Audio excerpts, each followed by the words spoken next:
Good to be here with you on this Monday. Kevin Thomas, Ben Troop, glad you're making us a part of your day. We have got a lot to get to. It is draft week. We are excited about that. It's in beautiful Las Vegas. We're still working on getting me that bowl game where I do not have to show up, but you will give me casino money. And, you know, that's the angle. That's the angle we're working on. With your money, do they got to sing your money? Oh, no, that's like the, it's kind of like the lottery ticket. Well, you won, but we had that verbal thing where, you know, we were going to split it. I saw. Good job to let Kevin Thomas. We need you to come on. But I saw something on, people share these news stories or whatever. We're getting off track early, but somebody had since you were talking about winning the lottery, they had a picture of like a grandma and like her grandson or something. They won like $2 million in the lottery, which after taxes they each got like 600,000 or whatever. And they like taking their picture for the news. She goes, "Oh, I'm about to sue him." And they're like, "What?" She's like, "Oh, no, I said I would split it if we won the 50-50, not the whole thing." And he's like, "That's not what you said." And she's like, "Oh, I put his name on the ticket with mine for good luck." Then he's like, "Well, I didn't think we was going to actually win." You know, that's usually how it goes. Like, "Hey, I'll split it with you, Ben." But then when I went, I was like, "Did we actually say that?" Or was it like, "I'll split the ticket price with you and give you your money back"? At the end of the day, money only reveals what you've always been. I mean, you came in broke, and I'm walking out with $600K, $600,000. That's gonna be the best flight of your life. I mean, I'm just saying. I mean, I feel like Matt Olson coming back from freaking Vegas if you get that kind of cheese. Yeah. But Vegas knows you're not gonna walk away with that much money because it is addictive. You're gonna walk away in the hole. That's how it works. That's how the casinos get so big and the hotels so nice. But we've got so much to get to. The draft coming up there, as we mentioned. John Shipley, Jaguar Report on SI, will join us, and we'll get the latest with Jacksonville because apparently now that it's draft week, it has changed. So we'll talk about that with him coming up. Also, in the final hour, we'll hear from Corey Yates, CEO of Recruiting Analytics. We'll get his breakdown analytically of Aiden Hutchinson and Trayvon Walker. So looking forward to talking with him about that. We'll also get you caught up on some Braves news out there as well. But a lot of draft this week, Ben. We'll be at Coach's Corner on Thursday ahead of the first round. Hope you'll come out and join us. We're going to have a little fun with the top 10. So coming out, pick your top 10. If you get the most right, have a little something for you. So looking forward to that. But you got to appreciate this, Ben, because, you know, we've been talking about this for weeks. We've had numerous draft analysts come on the program, and we've said, who's going number one? Oh, write it in pen.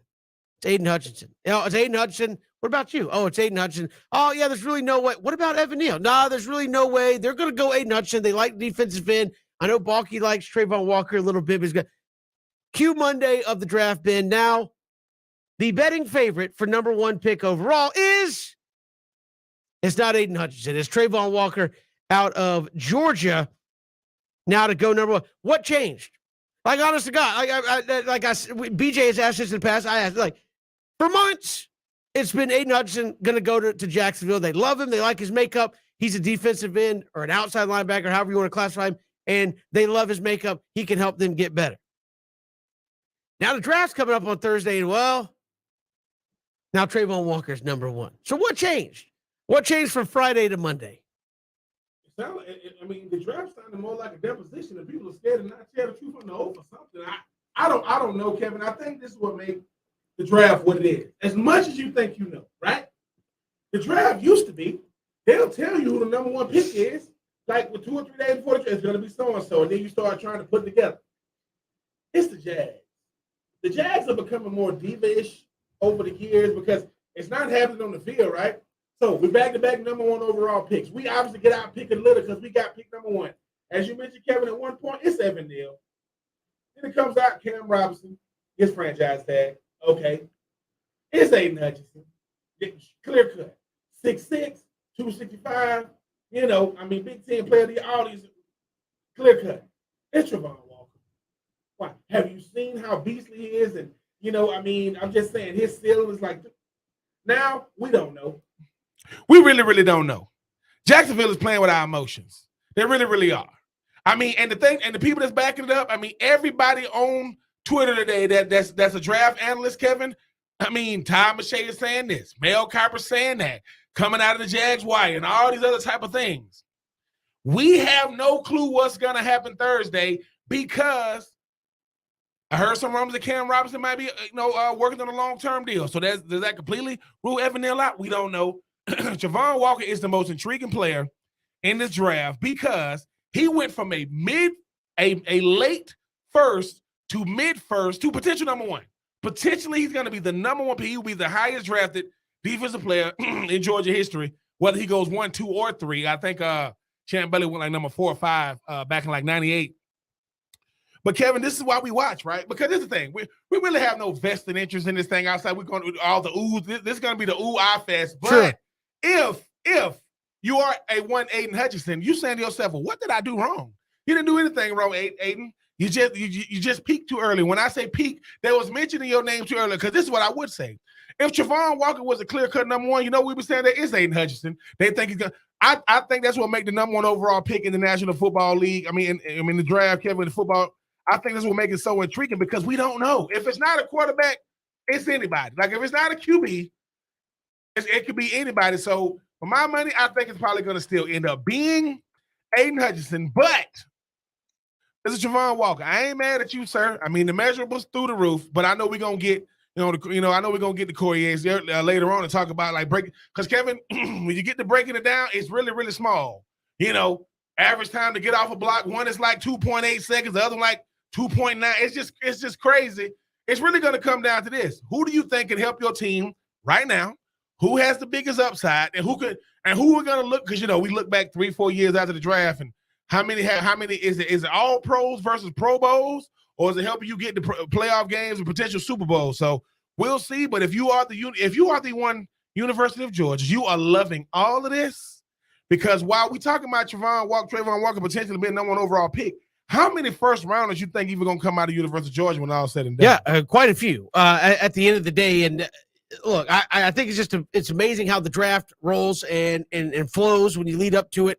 And Ben, you and I talked about this. And I only brought up the kind of what changed is we talked about this last week, where we're like, look, usually if a guy has been number one for weeks and weeks and weeks and weeks, usually the week of the draft it changes, or come draft night it changes, and you go with somebody else. And you think, oh, well, what's the big deal? I mean, it changes the entire makeup of the draft. That's why when people say, oh, they could have gotten it, like outside of number one, everybody else is just playing off of what happens ahead of them, obviously. So, I mean, number two is probably still going to be the same pick regardless. But, I mean, you look at how it affects things down the line in a big, big way if it is Trayvon Walker and not Aiden Hutchinson, because now there's a guy available that maybe they thought for weeks wasn't going to be available. I do find it interesting that it comes out today that it does that. And this is on the heels of Trent Baalke coming out and saying, yeah, we'd be interested in trading number one. Like, nobody's called us, i.e. like nobody's interested. But we would listen. So is this a effort to gin up some interest in number one? Because I think even if you're not serious about trading, you may get blown away with an offer and say, fine, we'll trade back. So I think some of this could be draft gamesmanship, if you will, but there definitely seems to be a difference of opinion. I don't know how strong it is, but a difference of opinion in that Jags front office room, on that coaching staff, about who they want at number one. Because it's been Aiden Hutchinson, and then you've kind of heard Trent Baalke more and more over the last couple of weeks say, oh man, that Trayvon Walker is really, really nice. He has a lot of upside. So who the heck knows what's going to happen there with Jacksonville? You like to say it would be simple, but I still, despite Trayvon Walker, Aiden Hutchinson, Ben, I'm a guy that says, you're a team that has largely been bad in your history. And the last 2 years, I mean, obviously that goes without saying if you're picking number one 2 years in a row. I kind of start looking at the National Football League like I do, baseball. You got enough starting pitching? Go get more. You think you got enough bullpen help, enough pitching? Go get more pitching. I mean, look at the Braves. Braves had the night shift. And everybody's like, what? They don't really need a bullpen piece. Go out and got Kenley Jansen. Wait, what? Why'd you get Kenley Jansen? You think you have enough bullpen help? Go get some more. You think you have enough offensive line help? Go get some more. Mm-hmm. Like, to me, that's one of those things that you hear draft people talk about. When you say best player available, Ben, you draft the best player available and figure it out later, right? Go get Evan Neal and figure it out later. Hurt somebody's feelings later, right? give me 3 big-time offensive linemen. Kick a tackle inside to guard. Give me 2 bookends I can deal with. And guess what? If Trevor Lawrence can't get it done with that, we probably ain't ever going to get it done with him, right? I mean, that's just, and again, I think Jacksonville's going to go defense, but I would be very tempted. And I would love to be a fly in the meeting room later this week when they try to figure this out to see how much maybe a Doug Peterson is advocating to get that offensive line help and go after a guy like Evan Neal. This is the thing, though, Kevin. I mean, Evan Neal, to me, is a clear-cut number one when you think about the fact that whenever somebody say, I can put him there for the next 10, 15 years, don't got to worry about him. I mean, what else do you want from a player? Put him there, he's done, and that's going through 10, 15 of the next of 10, 15 drafts.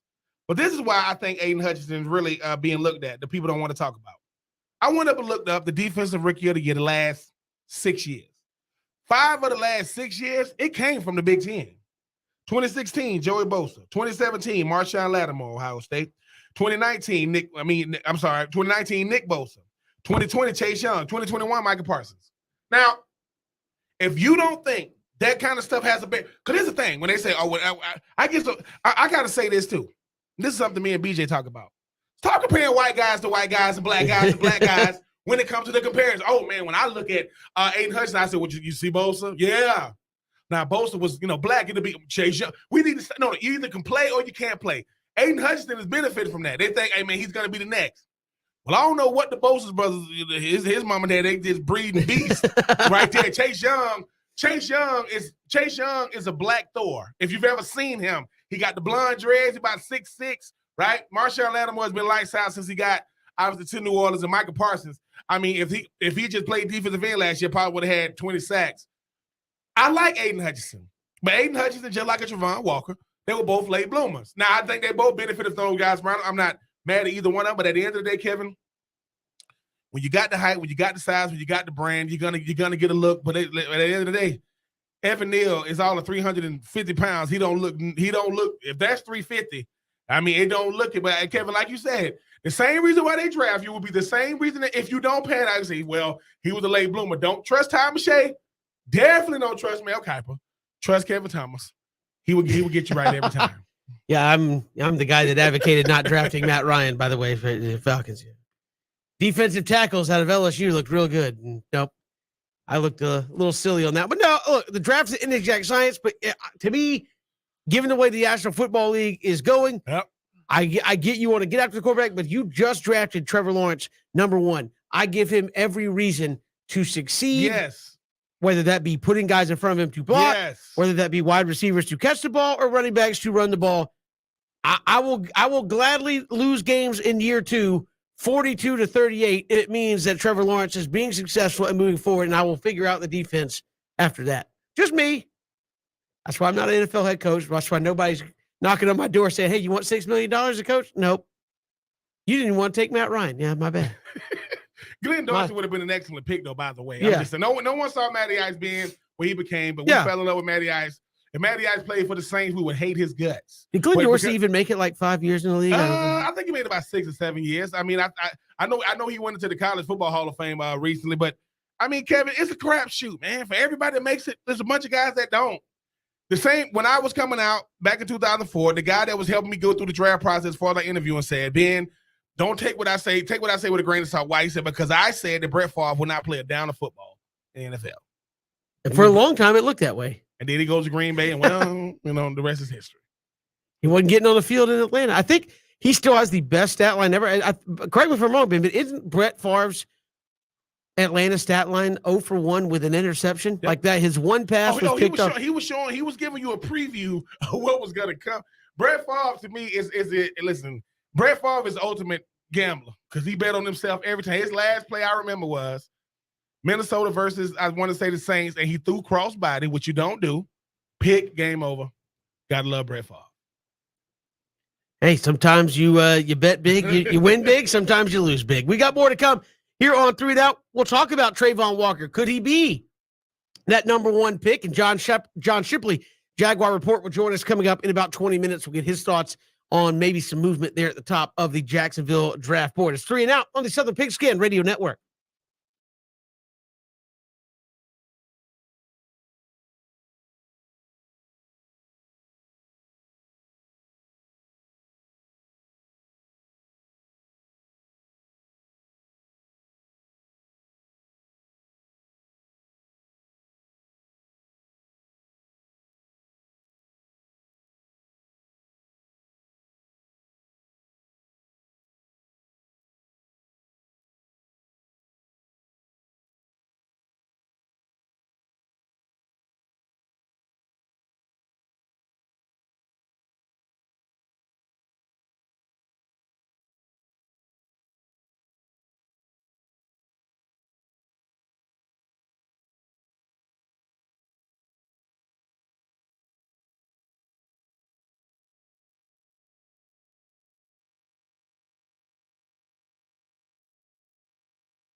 Good to have you back on this Monday.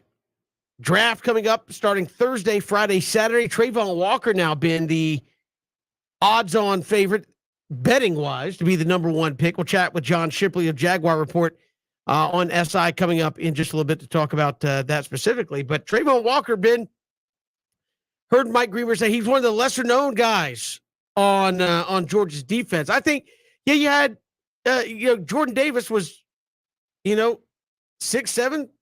350 pounds. Nakobe Dean, Lewis Cine was the guy that, was coming down, knocking heads off. Trayvon Walker, though, was the guy out there making plays. I think people confuse well-known from, the guys that are out there making plays. He's a beast of a football player, Ben. How do you think he translates to the National Football League? And obviously, he and Aiden Hutchinson don't play the same position. People keep saying that, and they don't. How does this game translate to the NFL? How do you think he fits if you were to go to a Jacksonville? I think he fits great. I think the one thing that Dan Lanning, the former defensive coordinator, now the head coach of Oregon, did with a guy, like Trayvon Walker, he showed everything he could do. He played the 9, he played the wide 9, he played the 5 technique, he played the 3 technique, he played the nose. They put him all up and down defensive line. They made it so that when he gets to the National Football League, nothing is new to him. But you ever played from a 2-point stance? Yep. You ever played inside? Yep. You ever played on the nose? Yep. You ever played, you played the 3 technique? Yep. 4-3-3-4. The thing about him is he's freakishly athletic. Not athletic, freakishly. To my listeners, when I say freakish, I mean like Julius Peppers was freakishly athletic. 6'6", 280, number 2 pick in the draft. Okay. Trayvon Walker, 6'5", 275. He ran a 4.51. A man that big almost ran a 4.4. Then he was a late bloomer. This is the thing. People will go, do his stats jump out at you? No. But the guy, he's just a disruptor. And I think what happens is, Kevin, it goes back to, look, Kevin, if you got a pitcher who he ain't got the best, his ERA might not be the best, but he could throw 7 a mile. You're like, what? Because in your mind, because this is what it is. You always say, dude, everybody needs fine-tuning. So when you look at every player coming in, nobody's going to come in already pop. You're going to have to fine-tune those guys. But if they say, all right, what you got? 6'5", 275. All right, 4.51. What? 4.51 to 40? Yeah. Yeah, I can work with that. I can work with that. That's all you got, right? Most people in the National Football League cannot run a 4.5 anything. That's regardless of position. I just think that he's such an intrigue. Because this is the thing, right? I don't want to, when you hear this coming out of college, man, I think he's showing you by the best he can do. I don't want to play it like that. I want to play. Well, that's what people are saying about Aiden Hutchinson. Like, what you see is what you have, and there's not much more to get to with him as a player, which is not to say that it's bad. No. It's just that's what he is. Yeah, I think the thing about a guy like Trayvon Walker is he stood out on a defense that had Nakobe Dean. You talk about Senior, you talk about Jordan Davis, right? You're talking about Wyatt and those guys. The thing about Trayvon Walker is he's gonna be like a guy like JJ. No, I didn't see JJ Watt being that coming out of Wisconsin. Arguably the best player in his generation. When you look at, 3-time defensive player of the year, three straight years of over 20 sacks. I think the thing about Trayvon Walker, Kevin, you don't know how good he can be. And to me, that's good and bad, because I don't want a guy you can say, oh, this is about as good as he's going to be. I want a guy to say, look, he got potential to be the defensive player of the year, or he got potential to be just another player. But when you look at that, he's coachable because he went to Georgia. He can take hard coaching because he went to Georgia. And he knows defense. He don't just play defense. He understands schemes. He understands what the linebacker's doing. He understands why he got to stay in his pass rush lane. He understands why he got to maintain, good discipline in his run gaps and his fits. He understands all this because he's played up and down defensive line. And he's 6'5", 275 and can run a 4.51. With all that stuff I just gave you, right? You went to the car dealership. And he's the one on the inside. They said, why you got this on the inside? They said, man, you want to see? Give me the keys. And somebody bring you the key. They open up a box to pull the key out, and you get in it. Now, you'll get to drive off. You go, oh, my God. You sit in it, and it adjusts to your height, weight, all this aesthetic. I think Trayvon Walker is why you love sports, is because I want a guy to show me what he can do. Like, oh, my God, did you see that? Kevin, if I'm watching baseball, you have to show me watch it when somebody go, oh my God, that slider was sick. You'll show me what it did.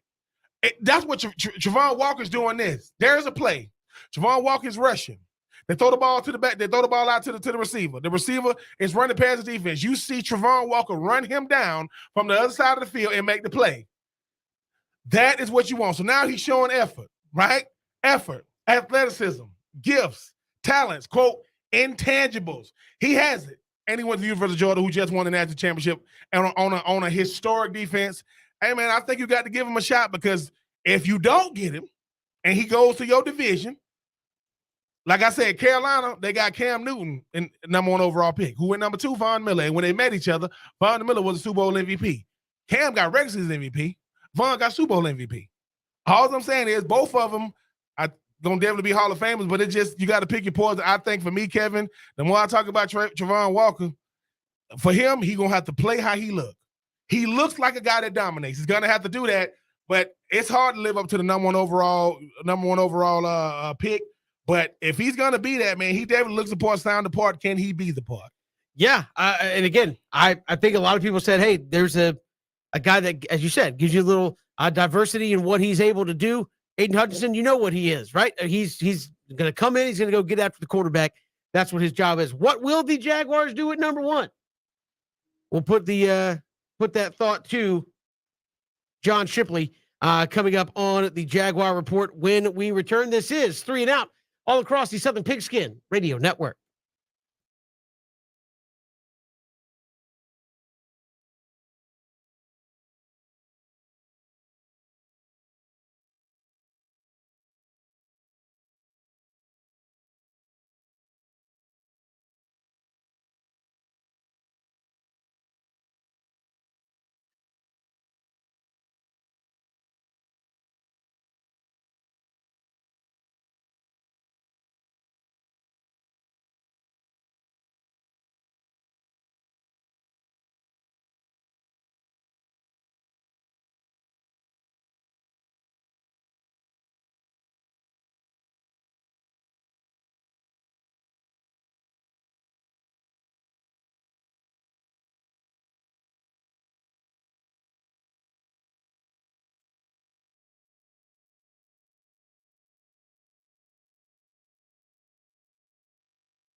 Welcome back. It's 3 and Out here on the Southern Pigskin Radio Network. Kevin Thomas, Ben Troop. Glad you are with us on this Monday. We are efforting John Shipley, Jaguar Report on SI. So we will chat with him. Is it going to be Trayvon Walker there at number 1? And what are those discussions going to be like here over the next couple of days as they try to, as Shad Khan says, firm up the draft board ahead of Thursday night's first round? So we hope to have John with us here in just a moment. But very interesting what Jacksonville could do. And people put so much stock on number 1, Ben, but Jacksonville obviously needs players, and they have a bunch of picks throughout this draft, including the top pick in the second round. So there's an opportunity as deep as this draft is for the Jags to really improve themselves. Yeah, and I do think the Jags are going to do their due diligence. I mean, Kevin, something you keep mentioning that I think, can't be overstated is you're going to have difference of opinion in that room. I mean, Doug Peterson ain't been there that long. He gonna think something different. Trent Baalke obviously has earned, the distinction of being the GM before the assistant GM get there after the draft to have earned the trust of, Mr. Khan. But I think what sets this thing apart is the fact that coaches see things differently. What Doug Peterson sees the team needs could be something totally different than Trent Baalke sees. So I just think that when you look at what the Jags want to do, I think they got to take a strong, hard look at who's going to be a key contributor now, because once again the average age on the team is 22, 23. So I just think that it's going to be a difference of opinion in that draft room. You just got to hope that a guy like Trent Baalke, who doesn't have a good track record, you can't say, oh, well, he drafted Trevor Lawrence. Well, everybody was going to draft Trevor Lawrence in the 2021 draft. I think that you got to trust Trent Baalke to make the right decision, because usually GM picks him, coaches him, and hopefully he's a good fit. If they don't address offense in the first pick, which a lot of people think they won't, Aiden Hutchinson, Trayvon Walker, if they don't do that, is it almost assuredly going to be an offensive piece at the top of the second round? I would think so. I think it's something that you said in the first segment, Kevin. Your franchise name is Trevor Lawrence. You want to give him as many weapons as possible. Or you say where? Well, you can never have enough. Christian Kirk got the big money. He's the reason why the wide receiver frenzy is what it is, with the Tyreek Hills, with the Allen Robinsons and so on and so forth. But, Christian Kirk, last time I checked, has never been a headliner. And let me say this. Me getting my money doesn't mean I'm finna play like a number 1, even if I'm getting paid like a number 1. You bring on a guy that was a first round pick 5 years ago, Evan Ingram. Got him on a 1-year deal for the Giants. You're gonna need more than one tight end. Travis Etienne. So Travis Etienne, obviously going to be in addition, didn't play last year. But, Kevin, you always looking to add pieces, man. You can never have enough pieces. Because I think that when you think about this offense, add another tight end, add another receiver. Do you go with a guy on the outside? Because last time I checked, Christian Kirk is more of a slot receiver, but you got Laviska Shenault. You got Zay Jones. You got Marvin Jones. You got a bunch of guys. Add another wide receiver, add another tight end, add another running back. Because you want to make it so that if one of the key guys on offense, not named Trevor Lawrence, by the way, goes down, you don't lose anything. So that's easier said than done. But when you the top pick in the first round, second round, and third round, by the way, you're gonna get the best available player. But know that everybody you draft will not sit. They're gonna have to be key contributors. So you say to yourself, who can I draft to play right now, because they're gonna have to play. Well, I guess just the way I look at it is when you put so much in a quarterback, especially, and this is probably the only position I feel this way about in the National Football League, is when you have that quarterback that you like. There are guys that are quarterbacks, and then there are guys that are franchise quarterbacks, Ben, and you've obviously explained the very large difference between guys who are just dudes and guys who are franchise builders. There's a lot of guys who think they're franchise builders and they're just dudes holding down a spot. They're at the quarterback spot. But to me, if I'm going to invest in a guy like Trevor Lawrence, I am going to give him every reason to not fail. Yes. So if he fails, it's because it was him, right? Give him everything, right? Don't do like the Jags have done to certain guys and say, we got Blake Bortles. Well, who's he throwing the ball to? We'll worry about that later. Well, you never worried about it, and now here's where you are. You went out, excuse me, and you drafted Blaine Gabbert. I think Blaine Gabbert was number 1 draft, 3rd overall in the first round. Oh, he's going to sit and learn. Game 3, he's out there. Everybody knew it. And you go out there and go, man, Blaine Gabbert, he really stinks. He's throwing to guys who wouldn't start on other NFL teams. Like the offensive line is average to poor, and the wide receivers are not guys that if you wanted to trade them, anybody would take. Like, what do you expect to happen? So don't do that to Trevor Lawrence. Put Trevor Lawrence out there and say, Trevor, if you can't make it work in the National Football League, it's not going to be because it was you and 10 other dudes out there. We gave you a lockdown left tackle. We got you a right tackle. They got Evan Neal. We got you 2 running backs. One in the first round, who you played with, by the way, we're intimately familiar with. We went out and got you receivers in the draft that we knew could play, or got free agents that we knew could play. Like, don't give him guys that are not playmakers across that roster and say, Evan Ingram was a big-time pick coming out of Ole Miss. Trevor, if it ain't working, it's not those other guys, it's you. But we have enough faith in you that it's not going to be you, and we're giving you all this so that we can all win. If I'm Jacksonville, I'm almost saying defense be darned. Really been. Who cares at this point in the stage of development? Get guys to play defense, focus on the offensive side, be exciting, be entertaining. And people say, well, if you still lose, you still be exciting, be entertaining. The wins will come. You may have to learn how to win differently than you want. May have to outscore people. But for right now, look, I don't need a top 10 defense. That's my opinion. Let's get John Shipley's opinions. We have found him. Jaguar Report there on SI. John, welcome to the show. How are you? Hey, doing fantastic, guys. How you guys doing? Hey, we're doing fantastic. A lot of reports now on Draft Monday after months and months of Aiden Hutchinson. The betting favorite is Travon Walker. Do you feel that anything has changed in that Jags front office, or is it still Aiden Hutchinson? I really believe that, at the end of the day, the pick is going to be Aiden Hutchinson. I firmly believe that there's a lot of conversation going on about Travon Walker, and even some important figures inside the building who, would prefer Travon Walker. But I think at the end of the day, they're going to come down to an organizational decision and an agreement, from their top decision makers that Hutchinson is, the right pick for them. And John, the thing about this is that when you think about this Jags team, right, at first it was Evan Neal. He was the clear-cut number one. And Cam Robinson gets the franchise tags when they move on from him.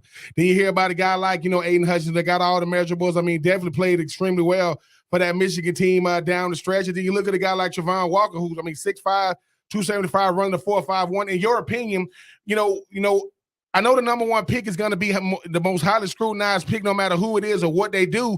But when you think about a team that needs a lot, do you think a guy like Travon Walker just provides more, options because he's played up and down that defensive line? I really do think that, the attention when it comes to Walker is there's just so much more untapped, potential when it comes to him, like a guy like Hutchinson. Hutchinson is, a guy who obviously had a lot of success at Michigan, especially, in his senior season. But he's somebody who, he's not going to be as versatile or, a guy that you move around as much as you do with a guy like Walker. Walker, he really has the size and length to play really any position along a defensive front, whether it's a 3-4 or a 4-3. Whereas Hutchinson, and there are some people in the NFL that believe this, could be better suited to be strictly a 4-3 guy. If you watch them each do, drops into space, it's kind of staggering just how much more of a fluid athlete Walker is than Hutchinson, despite having, nearly 15 pounds on him. John Shipley, Jaguar Report, joining us here on the program. And obviously you said some of this could be pre-draft posturing. Could this be some posturing for the Jags to potentially draw interest at the number one pick? I know Trent Baalke said, yeah, we would listen, but nobody's called. Nobody's called about it. We were talking about this last week where such a balanced draft, maybe not a headliner at the top per se, that could you trade back and get more picks to really get, more talent into the building? But is there some posturing maybe to try to just add a little more intrigue to number one?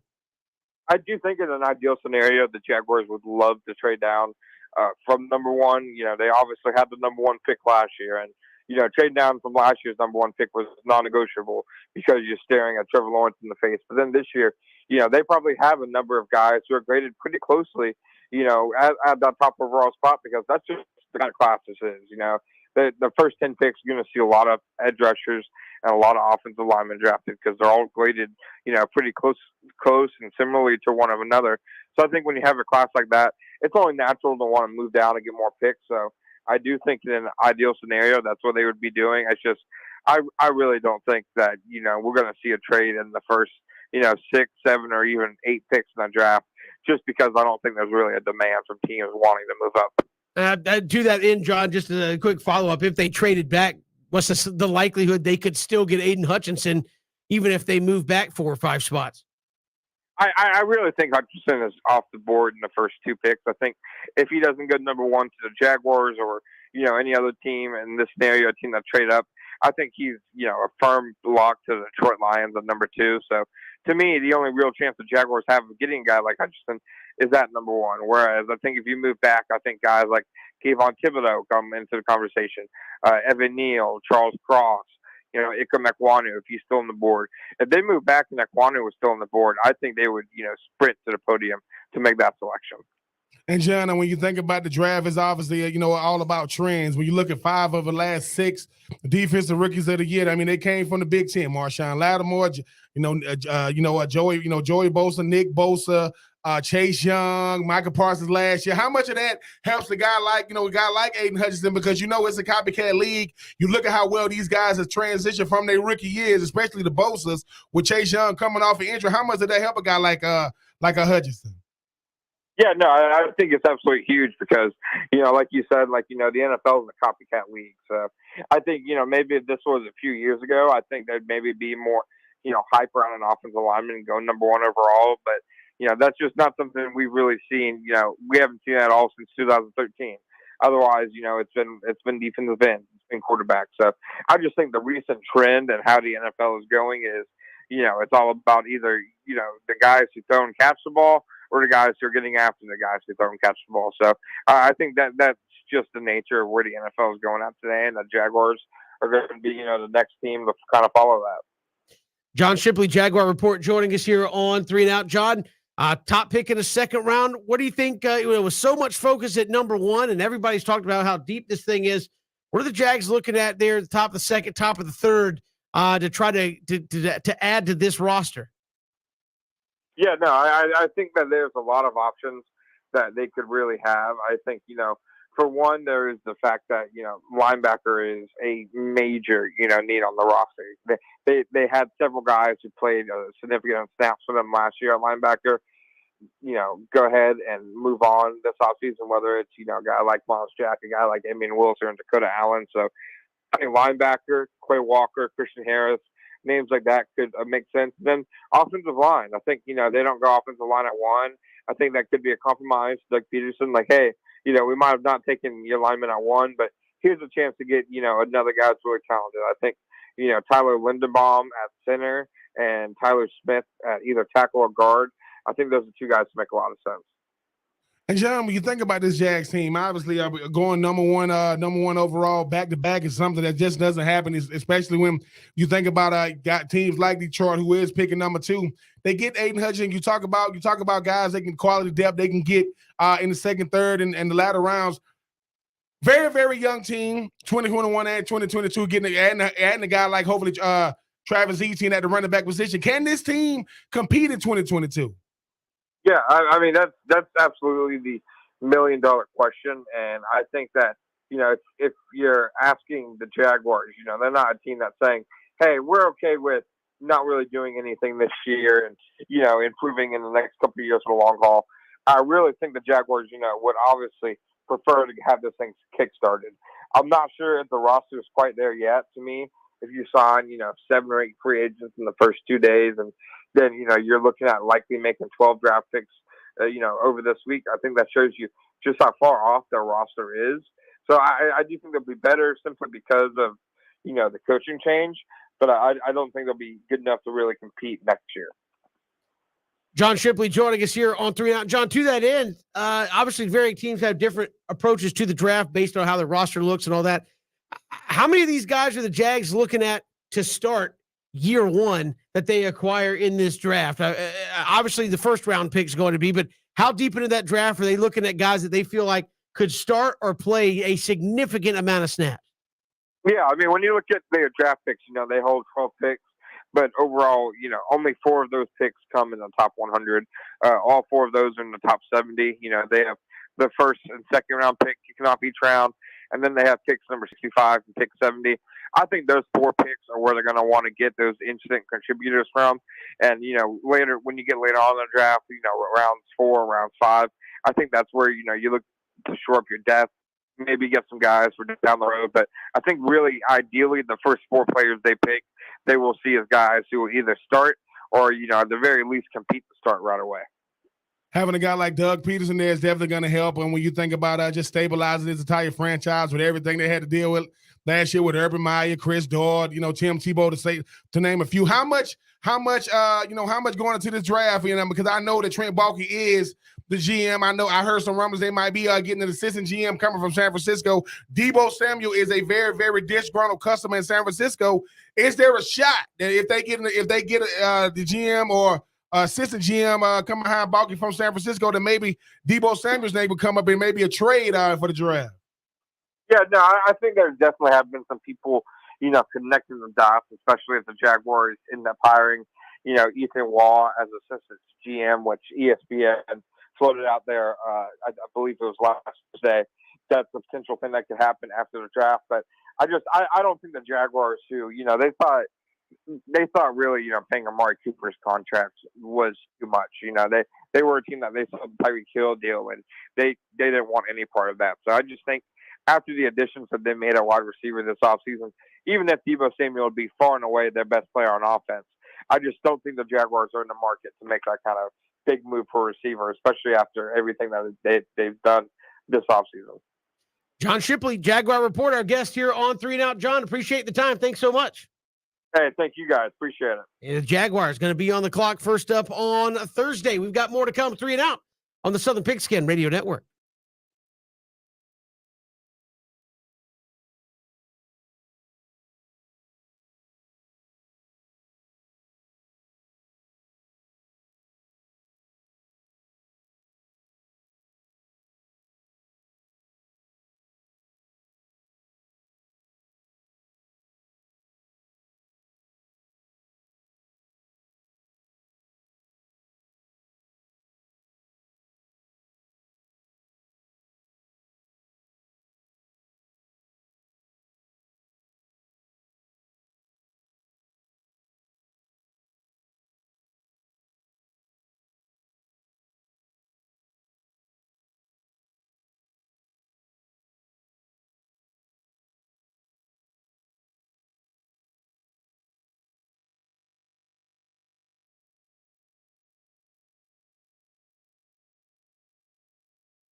Good to have you back here on 3 and Out. We'll get to take 3 coming up next hour. Also, the Braves still haven't won a series, but if you're not Braves fans, you just need to calm down. Just like, hey, it's fine. It hasn't been a great start. It will get better. There's a guy that's wearing number 13 that should be back relatively soon. So looking forward to that when I'm talking about, of course, Ronald Acuna, who's got a little bit longer to go in Gwinnett Bend, and then hopefully back in that DH role with the Atlanta Braves. Kevin, I will say this. I'm used to like seeing things with the Braves and feeling a certain type of way. You know, I only wear Braves A-Town fitters, as you know, anybody that don't know me. But I'm noticing that the Braves, they having a lot of people more than just me. A lot of people outside of Old Truist Park be getting mad. But look, something you told me, I think you said the Braves got the same record as they did this time last year. Yep. But once again, when you got a boulder on your finger to show That's that you true. won the freaking World Series, everything you do is magnified. Why? Because you could be the Tigers. You know, you could be teams that are very, very irrelevant. And you go to those message boards, you see it. But now, Kevin, I do agree. It's not dependent. 17 games. I get it. It's the Marlins. I get it. It's still early. I mean, so at the end of the day, Kevin, as long as you ain't panicking, like I said, if you not come there in yet. here, you shaved all your head, you just shaved it all bald because you can't deal with the Braves, then I'll lose. That will never happen. Hour 2 coming up next.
Good to have you back here, 3 and Out. Kevin Thomas, Ben Troop, thanks for making us a part of your day. Streaming live, ESPNCoastal.com on your mobile device, ESPN app. You can also catch us live streaming on Facebook, Twitter, and YouTube. Our YouTube channel at ESPN Coastal on YouTube. We encourage you to give us a subscription, follow us along, and don't miss a single moment of the show that way through our YouTube page. We got a lot to get to coming up here in hour number 2. Obviously, the draft upcoming.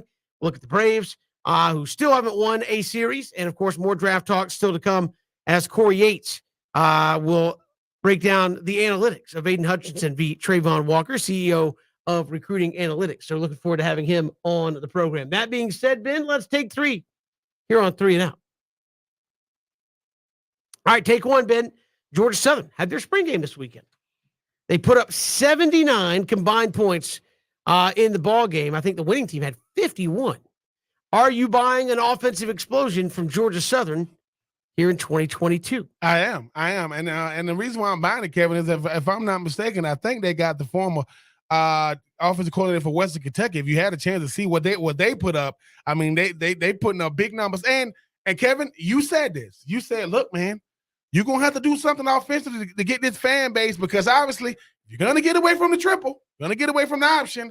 What are we going to do? Now, the defense didn't give you much to feel good about, but I think the fact that both offenses went out there and showed a lot of explosiveness, because a lot of time it'd be the starting offense and the second team kind of fizzles a little bit. It kind of showing you that, look, if we can, while our defense gets going, we're going to try to keep pace with teams, on the scoreboard. I mean, 71 points definitely keeps them the crowd into it. I mean, if you play defense, hey, man, you're going up against guys. It's not like you're really hitting guys for it. You kind of know where some of these plays are going. You got to look out for each other. You want to have, but 71 points, Kevin, I think, listen, so far, Coach Helton, he's checking off all the boxes. I mean, he got the fan base. He's embracing GATA. He's embracing, everything going on in Paulson. 71 points are definitely, get you a lot of thumbs up around Statesboro. Yeah, again, 51 by one team. That's a lot. If you could do half of that consistently, if you could do, half of 79 total points, if you could put up 30 something a game, you're going to win a lot of ball games there in Statesboro. But I agree, Ben. It's the spring game, man. Like, you have to come out there and say, we're ditching what you know because we think this is going to work better. And, well, how do you show that it works better? Well, we just dropped nearly 80 points in a spring game between the two offenses that went out there and did it. You got to show that these guys know what they're doing and they can, go out there and light up that scoreboard. So kudos there to Georgia Southern. All right, Ben, moving along. Take 2. Hawks are down 3-1 to the Miami Heat. They will play Game 5 tomorrow. What got exposed about this year's team that didn't last year? Toughness.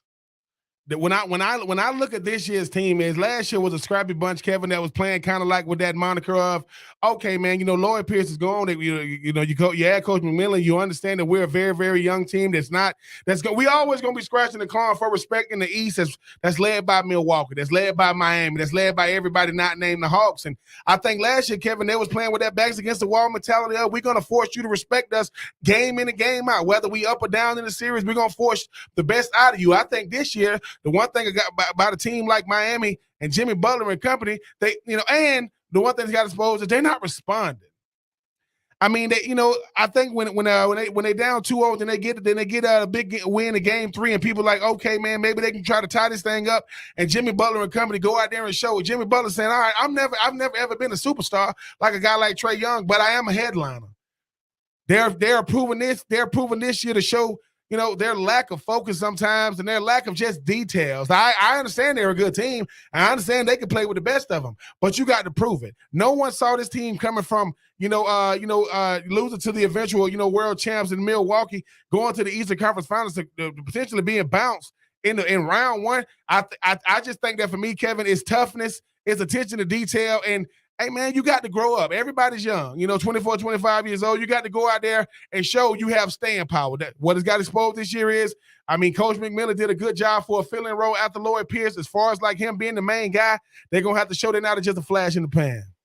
Yeah, I think I think the lack of a number 2 guy in the lineup to me is what it is. Like, John Collins should be bigger, right? Should be that guy. And you and I were talking like, John Collins doesn't really say, give me the ball enough. Like, he kind of goes out there, he'll He'll get it in certain spots and he'll clean up rebounds and get some garbage points to kind of help him out, but not really a guy that says, give me the ball. And again, I'm not saying he's, a Kevin Garnett or a guy like that, but those guys would ask for the ball. Even when they had point guards that could score, like even in certain sets, you want to come down and have a number two that is going to hurt you. I mean, right now, who do you fear outside of Trae Young?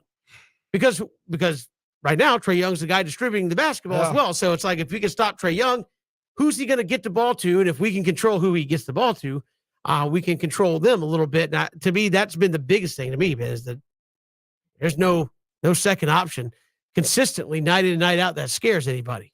And not only is it not a second option, Kevin, there is, because maybe it's not a second option individually. You could be a second option collectively, but it's not. Herter some nights, DeAndre Hunter some nights, Bogdanovich some nights, Collins some nights, never night in, night out.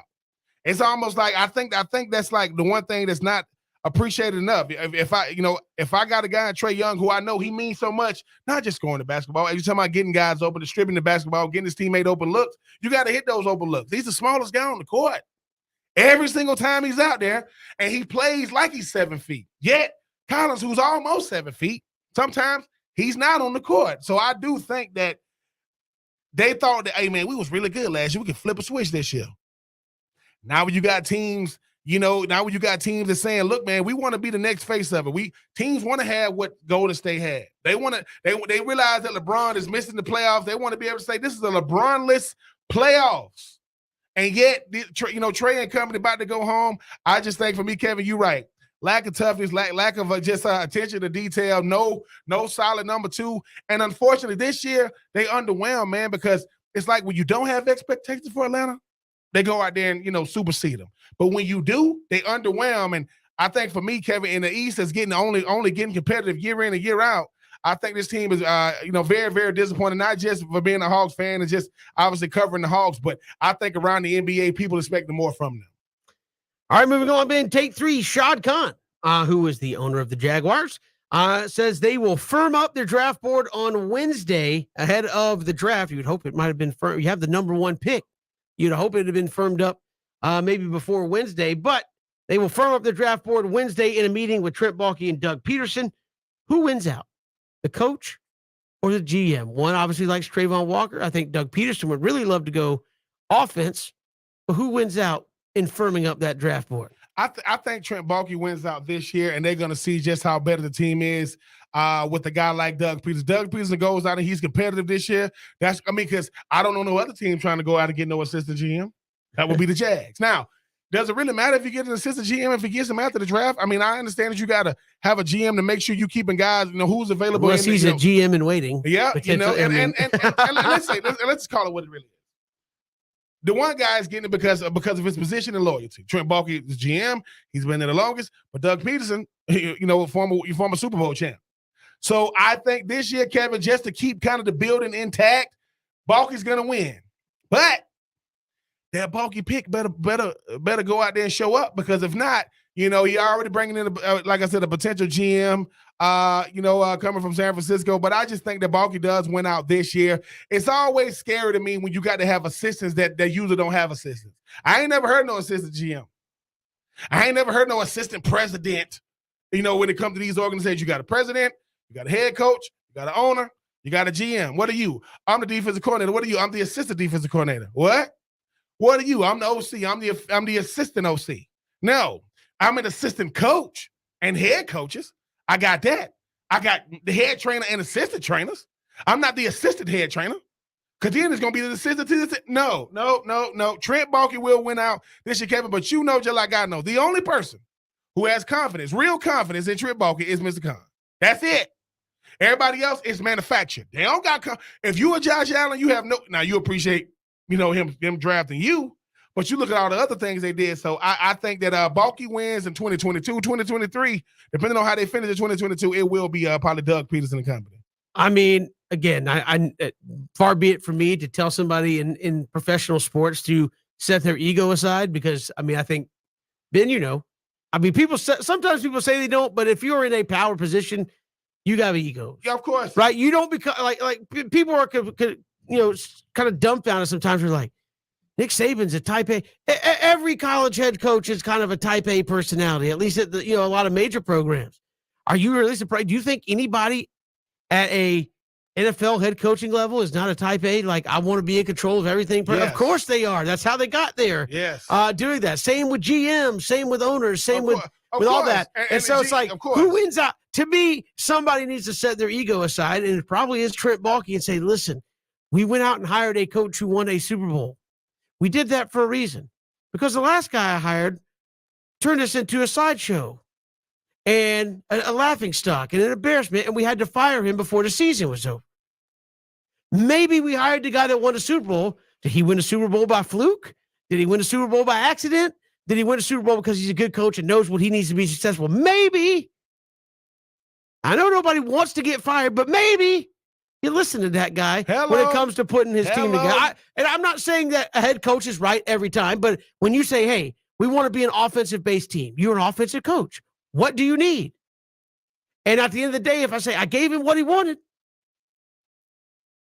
Yep. but a guy that has that would be like somebody with enough chutzpah to look at going to the draft meeting. And I know you can say, well, it was Tom Brady. It was a lot more than that. Look at Bill Belichick and say, Bill, I really don't think you know what you're doing personnel-wise. Let's do it my way. And Bill's going to say, hold on one second. I got to take these rings off my fingers real quick. Oh, I need two hands to do that, by the way. So at some point, you just look at it and say, you obviously know what works. Let's try that. I'm the guy that's being put up on worst GM lists. Not that they read that stuff, but anyways. But there's a lot of ego in those draft rooms. It is. It's ego throughout. It's ego throughout. But think about this, Kevin. What if Doug Peterson say, I got invited to this party, Trent Baalke? What? It's called, I don't know, the Super Bowl winning party. Andy Reid is there, and Sean McVay is there, and Mike Tomlin is there, and Bill Belichick is there. That's it. You were GM with the 49ers when you fell apart. So what happens is they go, I got let go in Philly because they thought that, going in a different direction would help them. What has happened since I left? And they're the same guy. Oh, here's another thought. The guy that you spent $50 million on after he won the Super Bowl, Nick Foles, he has a statue outside of when he played for me. So it didn't work for you. So not only did you want me, you took one of my players, brought him over here. Now he's been on another team since then. But I just think that certain times, Kevin, I think that by putting ego aside, because I'm like, okay, you want your pick just to want your pick. I get it. I get it. You the GM. I get it. But let's do what the old coach you hired did. Show me your resume. Because I can show you mine. Yours is Blake Bortles. I'm just saying. So I think that was he around to do? I don't think he was around to do Blake Bortles. But I mean, where's it? Jalen Ramsey gone. Got Calais Campbell gone. Unique Ndakwe gone. And the list just goes on. Leonard Fournette gone. Leonard Fournette Super Bowl champ. Jalen Ramsey Super Bowl champ. All I'm saying is when you look at the track records should speak for themselves. This ain't about ego and pride, man. That's what it takes to help win you games. Making decisions when you're doing that, that's what loses you games. Here you go. The last 2 years, you have picked back-to-back #1 overall picks. The last time I was the head coach, if I can remember, I was picking 32. That means we won the Super Bowl. So I'm just saying, I just do think that, and they're not bringing in an assistant head coach for me. They bringing in an assistant GM for you because they don't, behind the scene, they ain't trust you and they need another eye. So we'll see, Kevin. I do think at the end of the day, you give Baalke the benefit of the doubt because he do know kind of what he's doing. But in the grand scheme of things, I would go with Doug Peterson because this is the guy that didn't just know what he was doing. He was the last team standing with Bill Belichick, Mike Tomlin, Sean McVay, and so forth in the league at the time as a head coach. I agree. I do think it's going to end up being Trent Baalke, though, that wins out. And as you said, it would appear that the guy that has the most confidence in him is Shad Khan, who owns the whole team. So you kind of know how that goes at the end of the day. That's Take 3. We do it every day at this time. We'll come back. So much more to get you. Draft. This week as the NFL getting ready to do it up big there in Las Vegas. This is 3 and Out on the Southern Pigskin Radio Network.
Good to have you back on this Monday. Kevin Thomas, Ben Troop, glad you are with us. Draft coming up starting on Thursday.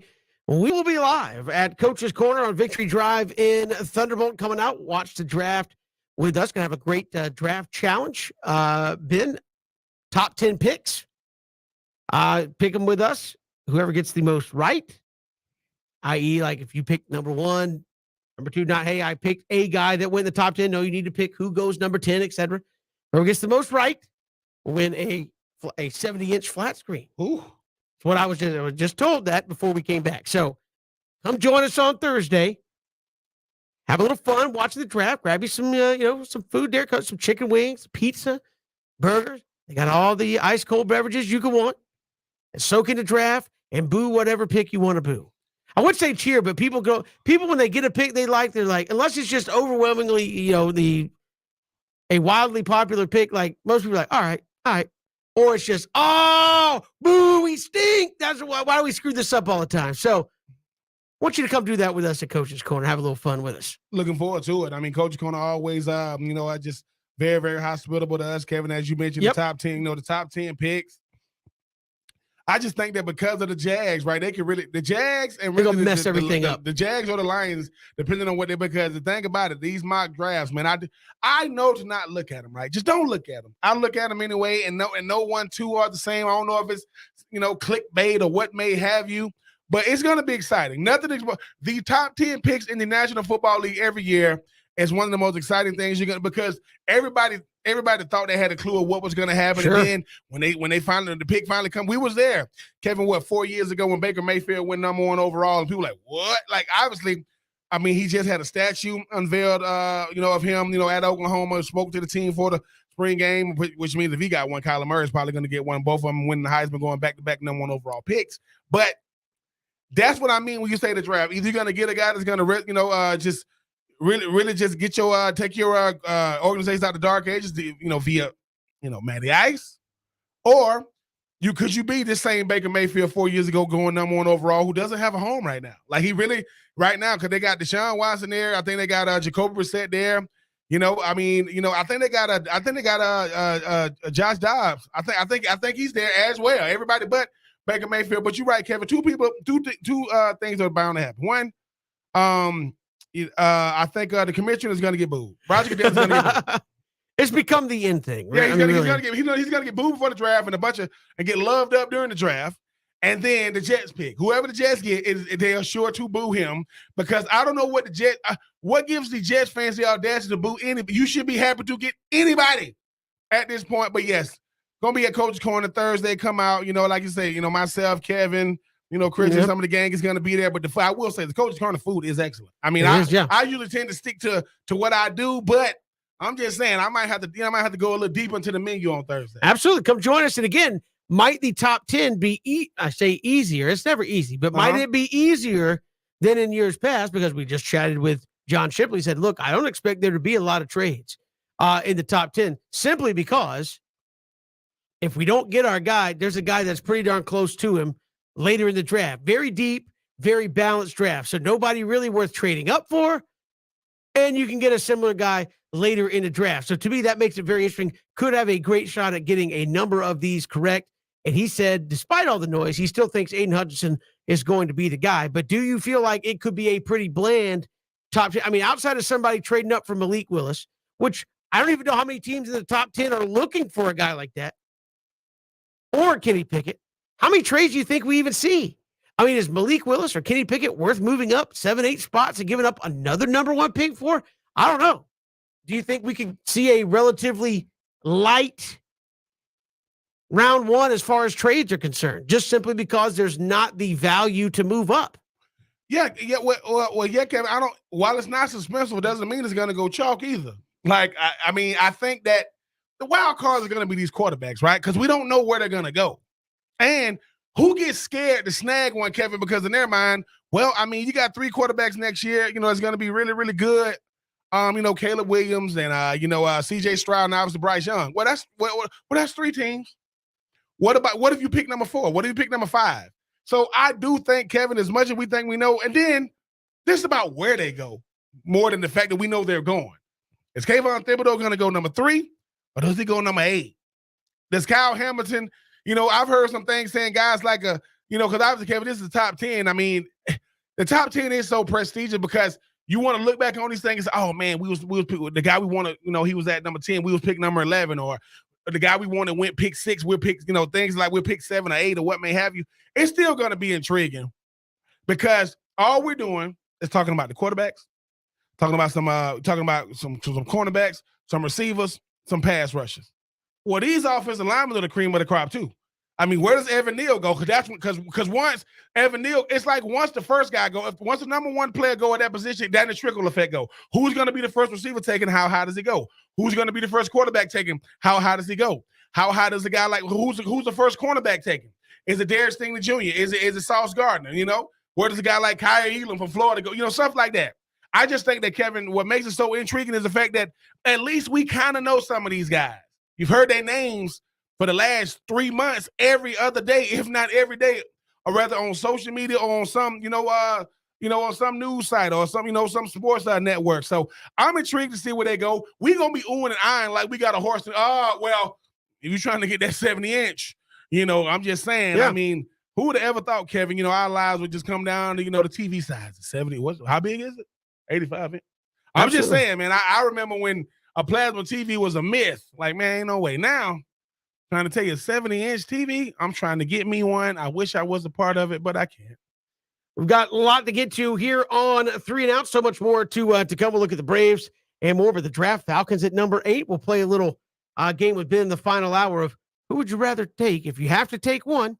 Who would you rather take if you're in that position? We'll get to that coming up in just a little bit. Let's go to the phones. Let's go to Ray. Ray, welcome to 3 and Out. How are you? Doing good. Really enjoy listening to you guys show all the time. I think Ben's right, because the linchpin is usually in the draft, the quarterback situation.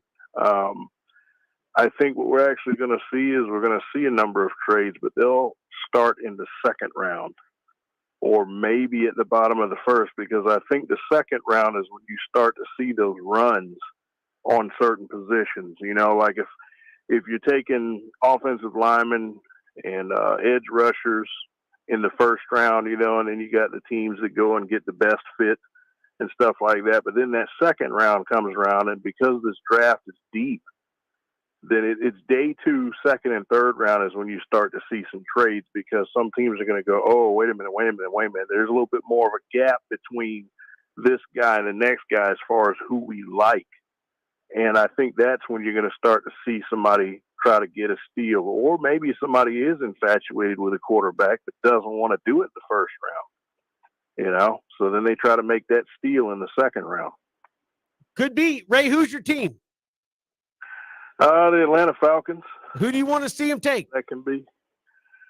Well, in the first round, I was hoping that maybe a guy like Trayvon Walker could fall, but I don't know that that's going to happen. I do want to see us take a guy like that, but if there is a top-rated offensive lineman there, like if an Evan Neal or somebody like that is there at 8, how do you not take him? Especially with a guy like Arthur Smith running things. So, second or third round, I do want to see them take a quarterback since we've got 2 picks in each round. Just because I think that we might, based on this last year, we might be a little too good to be in the top 10, and you still got a lot of team to build. So you don't want to start selling away picks to get up, high in the first round to get one of those nice looking quarterbacks. Hey, Ray, we appreciate the call. Thanks so much. Yes, sir. Hey, appreciate it. It opens up a line, 912-342-7184. What do you want to see out of the draft? Falcons fans, Jags fans, love to see from you, but the Falcons are so intriguing. And again, just what Ray said, do you get a quarterback now just in case what we've talked about before, Marcus Mariota is going to make you not good enough to be a playoff team, but good enough to get out of the top 8? To me, that's a tough call. I kind of feel like with Mariota, you've committed to a rebuild of some sorts. I don't know if I go quarterback here, and that's why I've been at least an advocate of trading back if you can. And it doesn't sound like there's going to be a lot in the first round just because of how deep and even that draft is, of trading back and trying to get. You mentioned 2 picks in each of those rounds, right? I would love to have 2 picks in the first round next year. So one, even if you are satisfied at quarterback, you get 2 really good ball players, or you could package that to get one of those quarterbacks that I think by all accounts, those top 3 that Ben mentioned will all probably end up being higher rated for whatever that's worth than any of the guys that are in the draft this year. Yeah, but having 2 seconds or 2/3 definitely does help, Kevin. I think once again, second round talent. Going to the second round doesn't mean you have first round ability. Going to the third round doesn't mean you have second or first round ability. I think when you look, the thing about the draft is you want to stockpile. Obviously, Marcus Mariota is your guy, but you still gonna be grooming somebody for the future. He is not the future. He is the he is the present. He signed a 2-year deal, right? So if you can get you, I don't know, Sam Howell, Matt Corral, Desmond Ritter. Guys is probably going to slip to the second round. Because let's face it, man, football is about development. And you got to have something to work with, right? I mean, at the end of the day, I know people going to say it now. Let's not act as if everybody saw Tom Brady become, and I'm not saying that's the barometer. Is that the exception? Like how many over the life of the NFL? I mean, a lot of ones, a lot of two. How many 5th and 6th round QBs end up being even 7, 8 year starters? Obviously, not the GOAT in a 20-year career in the NFL. It is very much the exception. It is very much. But let's not act as if, let's not act. To me, that's a dangerous game trying to find the needle in the haystack all the time. Not as much as you may think, Kevin. I mean, 250 some guys are gonna get drafted. That's needles. That's some needles in the haystack, right? Half of those guys are not going to be on NFL rosters in 2022, right? Then it goes back to the 53-man roster. Oh, made the team, Mom. Hey, Mom, I made the team. Boom. Obviously you got your first practice. Hey, man. That's the starter. Yeah, you on the help squad. Even though we're paying you, you got to help be a show. You got to be on the scout team, even though you ain't on the scout team to be, the help team for the defense. All right. Show up to the game, dressed to the nines. First game as a rookie, I'm ready. You come in there, they're taking you. You see your jersey being taken off the shoulder pads because you're down. Why? Because you ain't make the 47. What? I practice all week. I'm telling you, the thing about the National Football League is we get fixated on certain guys. Hey man, this guy went first round. This guy went second round. All right, I get it. The greatest tight end to ever play, football, in my opinion, right? The two. One was a second round pick in Gronk. The other one, I think, was a 5th round pick in Shannon Sharp, right? Both had to be developed, right? Now, one played with John Elway. I get it. Other played with Tom Brady. I ain't mad at them for that. But we don't take away the development side of football. And I think that what happens is, reason why Tom Brady's still in the league is not because he can play. He thinks he's better than other quarterbacks. I don't think this dude's better than me.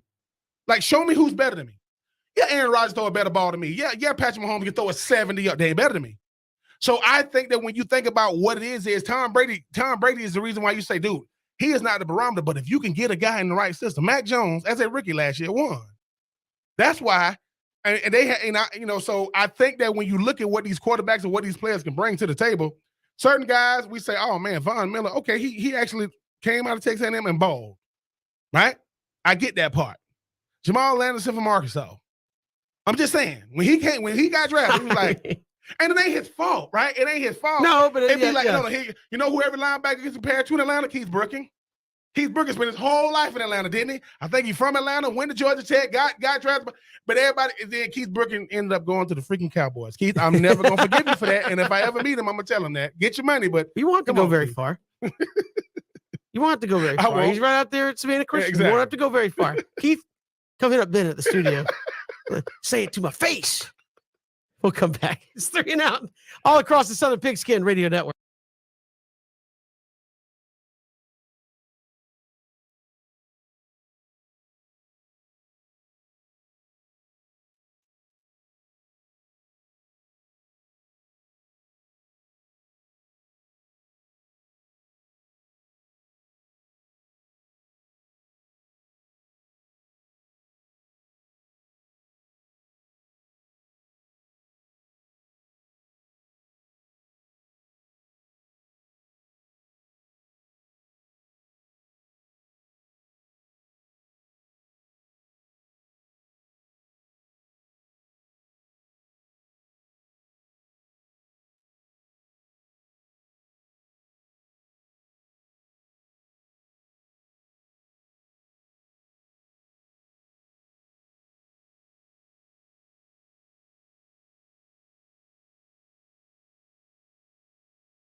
Draft coming up on Thursday. Hope you'll join us at Coach's Corner, Victory Drive in Thunderbolt. Got a little game we're going to do for the first round, first 10 picks. Whoever can get the most picks right out there at Coach's Corner win a 70-inch flat screen TV from Coach's Corner. So a great opportunity to come out, have some fun. And again, I know people come to us, I was like, I don't know. It's like, hey, you think Mel Kiper, Todd McShay? No, they know. They think they know. And then they get those inside texts, 5 seconds before the pick's made. Like, oh, yeah, we were right. They got a good idea. So their guess really is as good as your guess. So come on out to Coach's Corner and play along with us. Going to have a lot of fun there on Thursday. Braves have not won a series yet, Ben. Dropped 2 of 3 to the Marlins. Disappointing start still for Atlanta. I say disappointing. It's not panic mode if you're a fan of the Braves. Disappointing. However, as Ben said earlier in the show, the Braves are 7-10. Last year, the Braves won the World Series.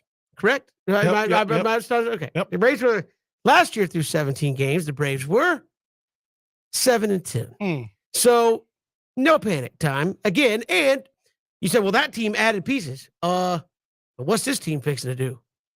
Right? Potentially as early as I don't know if they finna add that. I don't even know. I don't even know if you're gonna call that piece pack. But woo, I'm just potentially saying. as early as next week when the Braves go to New York to take on the Mets. He could be back and had a heck of a weekend or heck of a week there in Jacksonville. I think was going to have a day off either today or tomorrow as Gwinnett was back at home and then play a couple of days this week. And then, again, he's only being asked to DH when he comes to Atlanta. So is he capable enough to do that? I mean, dude is out there stealing bags and stretching, scoring from second on a single, sliding head first home. Dude looks like he feels pretty good. Again, I'm no doctor. I'm only looking at the tape. But the tape looks pretty good, Ben, that he might be ready here pretty soon. Ronald Acuna Jr. made a statement. He said, and I quote, "Man, when I first had my injury, I didn't think I could be come back to be like I was. Now I feel like I could be better than I was." Now this is coming from him. Now, this thing about Ronald Acuna Jr., I don't care if he say he's ready, like you say, Kevin, because we've been watching the clock, because I won't even talk about the Mike Soroka clock until Ronald Acuna gets back. Then we'll go to Mike Soroka. Yeah. Just the energy he brings. Just the, like certain guys just got that it factor. Certain guys understand they the heart and soul. Ronald Acuna Jr. understands too, man. He's itching to get back because while they won the World Series and he was obviously on that squad, he wasn't a key contributor down the stretch because of the injury. I just hope that, his mind ain't working fast in his body. He's still very, very young. Injuries are going to be a part of it. He's a very, very, very, very gifted player. But like I said, Kevin, I mean, people don't know how hard it is. I mean, scoring from second on grounders, man. That's some of these outfielders, man. They are elite. They want you to try them. They're like, man, I ain't even finna throw my arm out trying to throw this dude out. But I am happy that he is on schedule. He is looking to be back sooner rather than later. He's making statements. If you've been to Gwinnett or, Jacksonville, Florida, you've gotten to see a treat. I mean, think about that. You down there in Jacksonville, and you just going to the ballpark. They're like, it's Ronald Acuna's playing today. What? The Ronald Acuna? Yeah. I think they definitely sold a few extras. Yeah. No, but again, from what I saw of his time there when they were playing at Jacksonville, it looked really, really good. And you want to talk about an injection into this lineup, Ben. I mean, you start talking off Ronald Acuna, Matt Olson. Matt Olson has been the hottest hitter in the National League. He's been on base more than anybody else, got more hits than anybody else, I think, in the National League. So he's done his part. Marcell Ozuna, Austin Riley, they've done their part. Then you move Ozzy Albies down farther. You kind of help out the bottom of that lineup.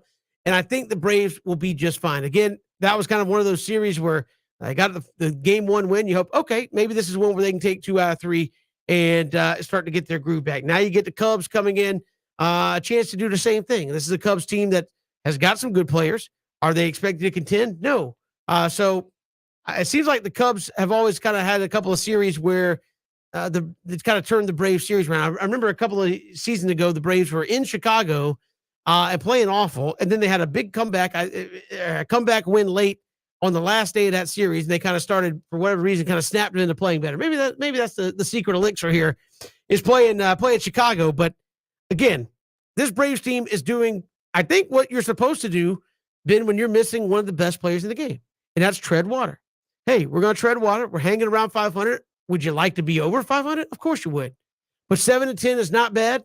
A place to be baseball wise. I know the Mets have gotten off to a good start, but hey, you're the same people freaking out about the start the Mets are got off, or the same people calling us up going, hey, Mets gonna Met. Well, if you believe that, then you're fine. And you're going to add a huge piece in Ronald Acuna. I mean, Ben, to me, the impact of Ronald Acuna could be as much as you got with Soler, Rosario, and Peterson all rolled into one guy. Why? Well, because he can play defense. He can throw. He can hit.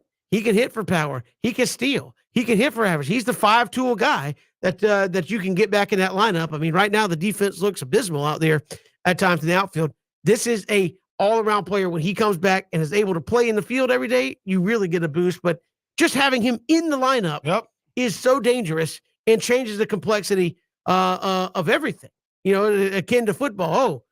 Sorry, Tom Brady ain't playing today. Oh, well, you feel eminently better about your chances to win than when, Tom Brady's out. The same thing with the Braves. I think just the dynamic of that 1 through 9 changes so much when 13's out there at the top of the lineup. And right off the jump, pitch one, we could be in a 1-0 hole if I make the wrong pitch. Ronald Acuna Jr. is one of them ones. I mean, shout out to my grandfather who told me that a long time ago. He's like, you will hope to be one of them ones. And Kevin, like I said, no greater role player, no greater league for role players than that of baseball. The best team has a it factor player, and they got a bunch of role players. Now the Braves got a bunch of it factor players. I mean, you talk about Austin Riley, you talking about a guy like Matt Olson, talking about a guy like Max Fried, and so on and so forth. They still pale in comparison to the impact and influence of a Ronald Acuna Jr. He just brings up the confidence level of everybody. Snit, Alex Anthopoulos, the Braves faithful, everybody, because he can do it all. Like, that's not something you hear. Certain guys, they do certain things. What, defense? Okay, they play the pins is one thing. Ronald Acuna Jr., like you say, the reason why, his RBIs ain't what they could, because he's leading off home. Boop, gone. Nobody's on base. But Matt Olson don't know what it's like to have him on the roster yet. And, Rosario, I mean, I don't know if he even played with him, but a little bit last year before he got hurt. And the thing is, it's one of those things that what Kevin, I remember when he first, got called up and whatever, talked to Sid Bream, talked to Ben Ingram, talked to Bud Allen. Oh, this guy. Like, no matter. Yeah. And to me, that's hard to do, right? You're going to find somebody going to say, this dude. And so all I'm saying is, we were talking about Miguel Cabrera, shout out to Miguel, 3,500 hit club, right? Which is 7 people have done it. Ronald Acuna Jr. was trying to be in the 40 Florida his first real year. I mean, it wasn't his rookie year. So I just think that Kevin, I've played with a guy like a Steve McNair who he brings so much energy to the team when they announced him before the game. I mean, I know what it's like to be able to play with like just elite talented players because they can do things nobody else can do. You find yourself saying, dude, I'm happy we got him. Because how many players want a top 10 player? Period. He's a top 10 player when he's healthy. So I'm looking forward to having him back. Take your time, Ronald Acuna. You don't got to be sliding in head. You don't got to do. You can do it. You don't. And I'm pretty sure Snit gonna hit him with that. I get it. Like, don't. I mean, so I just look forward to having his presence back. Not just on the team, but in the dugout, in the locker room.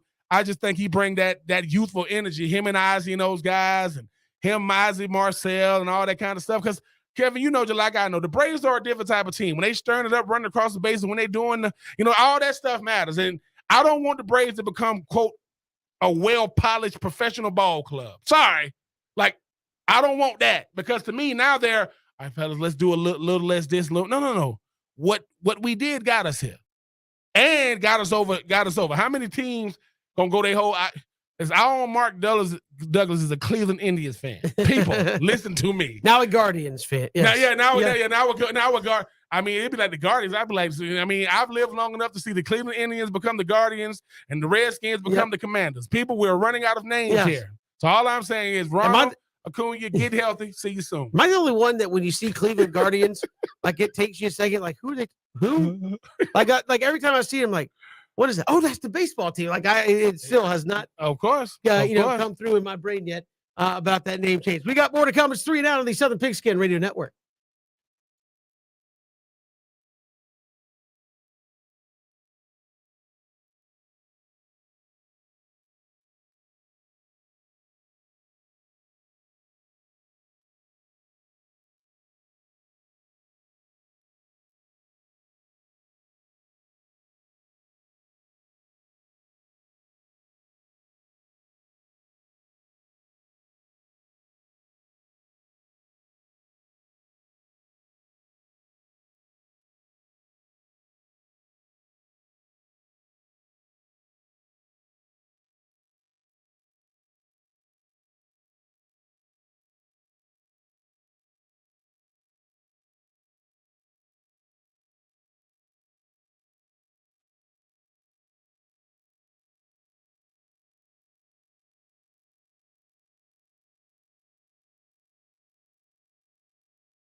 Great to be here on this Monday. Corey Yates going to join us next hour, CEO of Recruiting Analytics. And he's going to give us the analytic breakdown between Aiden Hutchinson and Trayvon Walker. Ben, as both have been rumored, speculated, gambled upon to be the number one pick in Thursday night's NFL draft. It's going to be exciting, Kevin. And I think, it used to be a time to where, like I said, you already knew who the number one pick was, number two, number three pick was sometimes.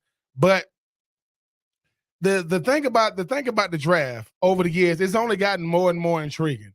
It used to be a time to where, it was only in New York. Now it's been in Philly. Now it's been in Dallas. Now, this year, it's going to be, it's going to be in Vegas and things of that nature. So I'm looking forward to it. I mean, I was blessed enough to go to the draft of 2019 myself, BJ, and Richie, the team that drafted me, way back when in 2004. So it's always intriguing, Kevin. I mean, the thing is, if Travon Walker does indeed go number one, that means that them Georgia pickers, that's going to be a big thing. How many Georgia guys go in the first round? If they go number one overall, I mean, they would have headliners all of 2021. It would only be right if they just started off the draft of 2022. But that's why we watch. That's why we are gonna be tuned in for the top 10. Because as much as you think, I'm just looking forward to that first one, Kevin. Everybody go, oh, because we didn't see it coming. Now, mind you, a lot of names you could throw in the hat, and just because if you are that team that's kept that player you wanted covered off the radar, I mean, maybe Commissioner Sankey of the SEC been helping you out because this guy is the greatest at hide and go seek. Nothing leaks when it comes to Greg Sankey and company. But I'm looking forward to it, Kevin. I mean, Travon Walker is good enough to be number one. So is Aiden Hutchinson. And that's what the draft is. You take a couple of guys, you kind of know them a little bit, but you hear the name so much. Trayvon Walker, Aiden Hutchinson, Evan Neal, Sauce Gardner, Kayvon Thibodeau, Matt Corral, Sam Howell, the list, Kenny Pickett. That way, but it's like if you're gonna be that high, oh,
Good to have you back here. Hour 3, Kevin Thomas, Ben Troop. Glad you're making us a part of your day. Corey Yates going to join us coming up in about 20 minutes. We're talking the analytics of Aiden Hutchinson and Trayvon Walker, how they compare. Both have been rumored to be the number 1 pick in the draft on Thursday night. We'll be at Coach's Corner on Victory Drive, broadcasting live ahead of that. Have a great time and stick around for the first round of the top 10 picks. We're going to have a giveaway. Pick the top 10 along with us.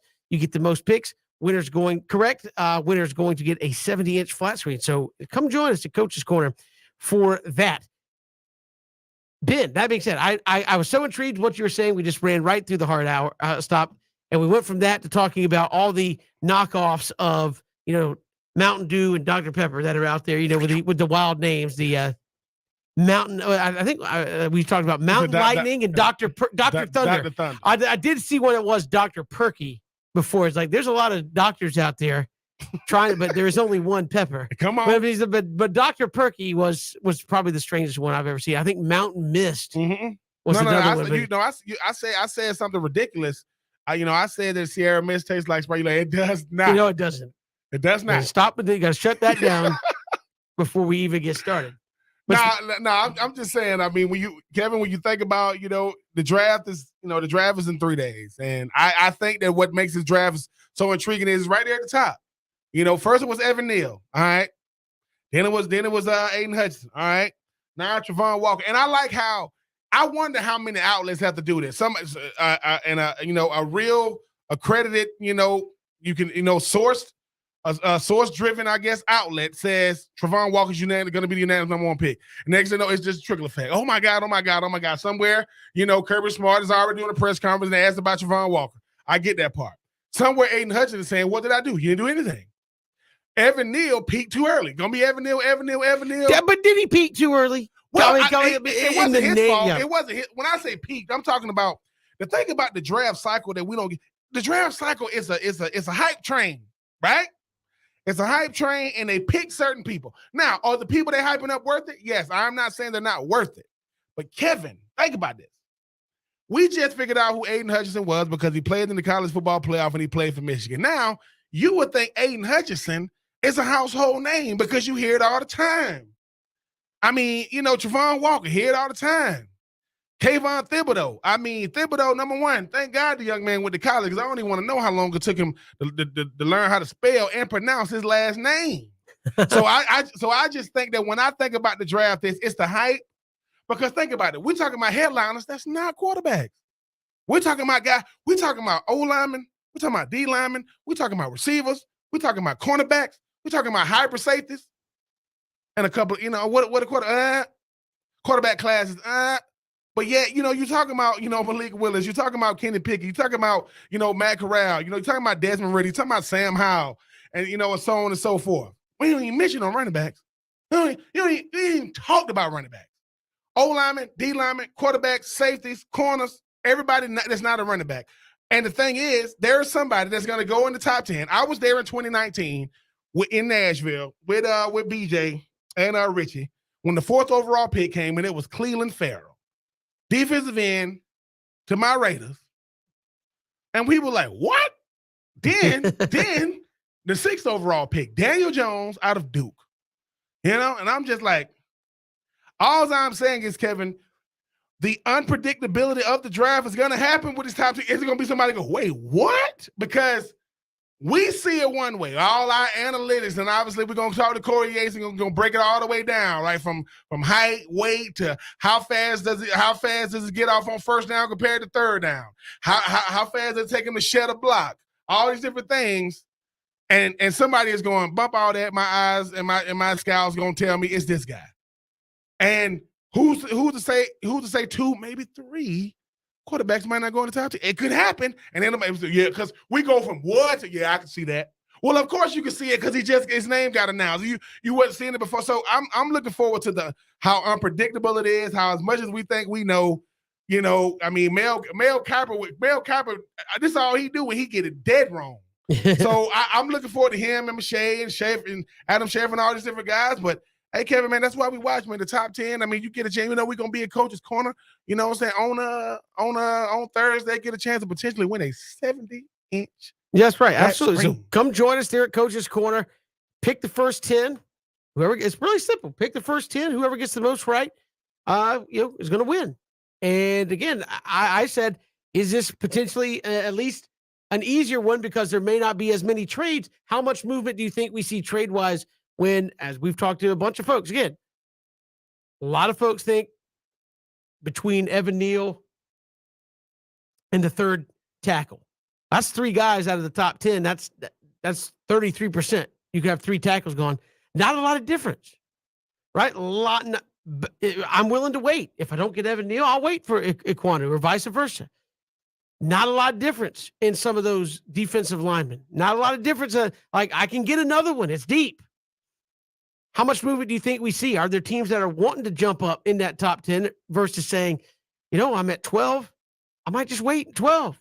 I'm going to get a good player. Do you think we see a lot of movement in that first round trade-wise? I think we do. I think when it's all said and done, because I think some of these teams are understanding that they need to improve their draft position, and some teams need to move back to improve their depth, and that's who you get on the phone with. Terry Fontenot and guys like that, as you mentioned, Kevin. If you don't get an Evan Neal, Kayvon Thibodeau, Kyle Hamilton, maybe a Sauce Gardner, do you move back because everybody you're going to get is? I mean, we had a caller on Ray. I didn't even know Atlanta had 2 seconds or 2/3. Could you add another 3/3? 3 seconds. I mean, because you're getting Look, I'm going to say this, people. If you are a top 100 pick, you are one of the top 100 prospects on the planet. Last time I checked, they don't do international. At least I know they got 3 games overseas this year, but last time I checked, they're not drafting guys internationally. So I just think that, you always trying to improve. Listen, the draft is to improve your team. If that means moving back to get more picks, so be it. If that means the guy you coveted is right there, you get him. But I say that if there is any hesitation, move back. Now, don't do what the Vikings used to do and let your freaking time run out and then it goes to the next. Because I really don't think the Vikings knew that, dude. If your time run out, it goes to the next team. So I just think for me, this is when you got to put your thinking hats on. You got to be you got to be thinking for now and the guys around you, because you want to be like, sometimes they'll do this. I'll snatch the guy to keep you from getting them. Like sometimes I don't want them to get this guy. And maybe there'll be a tradable piece down the line. So who knows, Kevin? But hey, Atlanta having 2 second, 2/3 definitely help. But if the guy you covered is not there at 8, move back, potentially get some more draft picks, more draft equity, more depth. That could be something that could definitely help some of these teams, because let's face it, Atlanta needs everything. One player ain't gonna do it, no matter who they get. Right. Yeah. But can that person boost something? Atlanta doesn't have a number 1 receiver. Atlanta needs a safety. Atlanta needs a whole lineman. Atlanta needs a running back. Atlanta needs a tight end. Atlanta needs a linebacker. Atlanta needs a DN. They need a lot. They really, really do. So we'll see what Terry Fontenot does. Like I said, man, 18 years with the New Orleans Saints, he definitely knows what he's doing. But when your team needs so much, and like you say, Kevin, do they get a quarterback in the second round just in case they don't like who's backing up Marcus Mariota, and maybe you can groom a guy for the future? Again, I think Atlanta is one of the intriguing cases in the draft. Like Jacksonville's intriguing because you're saying there's no way they can mess this up, right? There's a couple of choices, and worst case, try to get out of there. I don't know if, as we talked with John Shipley earlier to the show, may not be enough interest in anybody trying to come take the number 1, but you literally have anybody you want, right? I mean, that's the beauty of the number 1, and go out there and get somebody that makes sense to your ball club. And again, whether it be Aiden Hutchinson, Trayvon Walker, Evan Neal, I mean, I think the only thing that would surprise people is if they hey, we got a wide receiver. What? But for Jacksonville, it's simply just don't mess it up. For Atlanta, it's like you literally, we've talked about it, you could take anybody. I think, and it wouldn't be surprising. Now, obviously, you don't want a running back because well, maybe they do. I would not advocate taking a running back. Yeah. Just because I think there's value later in the draft, just on general principle. But I mean, tell me a position they could draft where you're like, yeah, they could get better by drafting. So like there isn't one for Atlanta.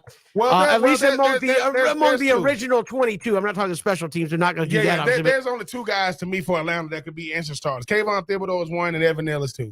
Because Evan Neal definitely going to make you you got an offensive line that's already been restructured throughout the course of the year. If you put him on that right side, you reshuffle some guys, and maybe you make your team better. Kayvon Thibodeau gives you a defensive end that could definitely rush the passer, even though he don't got a lot of help around him. Because and maybe Kevin, like I said, I mean, maybe a Kyle Hamilton, at safety. But BJ had me saying something too, which I do think. How much does the safety really impact in the National Football League when he don't got no help around him? I mean, Budda Baker is incredible, for Arizona. You got you got Derwin James, for the Chargers, but you ain't got no, ain't no Ed Reeds, ain't no Troy Polamalu's, ain't no John Lynch's, ain't no Sean Taylor's, ain't no Brian Dawkins. Not, I mean, and I'm saying that to say you got Harrison Smith from Minnesota. He's he's really, really good, but he's on a team that's mediocre. So if you get Kyle Hamilton, is he really, really good on a really, really bad defense? So he's not going to stand out, or it's easier for a player to stand out when he's a missing piece, right? I don't know Evan Neal is a missing piece for an offensive line. Like if he's there, get him right now because he makes your offensive line better, especially when he was slated to be. Listen, if you're slated to be the number 1 overall pick, that means you grade out the highest. So if he's there, you get him, which I don't think he's going to be there. But if football guys want to be nice to us, and then Kayvon Thibodeau is a guy, in my opinion, I don't understand. I was a number 1 recruit coming out 4 years ago. I haven't gotten worse. I've only gotten better. I've only boosted my stock, increased the status quo of my team, and I've been incredible for the last 3 years. Yeah, y'all talking about Trayvon Walker and Aiden Hutchinson like I ain't even out here. I did it without a Jordan Davis. I did it without going to the college football playoff. So I just, and I'm not faulting those guys for doing what they did, but I just think that if I was the number 1 overall recruit and I haven't tailed off, I've only gotten better. What did I do to kind of like make you guys feel the way you feeling? Hey, we'll see. But if Kayvon Thibodeau is there, you snatch him. If Evan Neal is there, you snatch him. And if Kyle Hamilton, I think you give him a strong look because, like I said, he's an incredible safety. But if he's not going to a defense that's already just missing him, he's going to be a really, really good player potential on a really, really poor or a mid-level defense. And again, the Falcons at number 8, the Jags at number 1. A lot of people think it's going to be Aiden Hutchinson or Trayvon Walker. We'll step aside. Corey Yates, CEO of Recruiting Analytics, will join us. He'll give us the analytical breakdown between those two. We'll ask him where he thinks Jacksonville ultimately goes, but we'll get the breakdown between Aiden Hutchinson, Trayvon Walker next. Here it's 3 and Out on the Southern Pigskin Radio Network.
NFL draft upcoming on Thursday night. Of course, the Jacksonville Jaguars with the number 1 overall pick. They got the big decision to make out there on the board. Is it Aiden Hutchinson? Is it Trayvon Walker? A lot of people are starting to say maybe it will be Trayvon Walker there on Thursday. And joining us here, CEO of Recruiting Analytics, help us break down these two young men. Cordy Yates joins us here on 3 and Out. Cordy, welcome to the show. How are you? Thanks a lot. Good afternoon.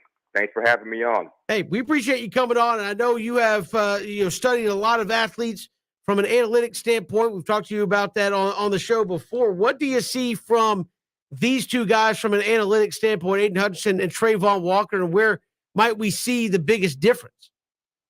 Yeah, absolutely. So look, we've got data on over 1,200 of these edge rushers, and I got to tell you that Trayvon Walker, he's going to be a traits-based edge rusher.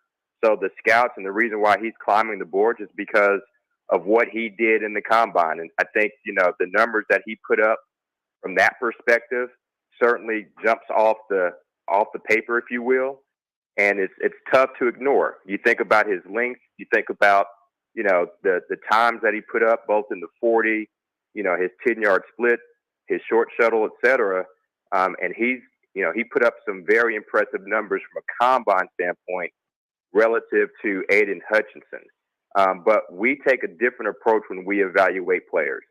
We look at and we grade players based on their in-game athleticism. So it's based on what they do on tape.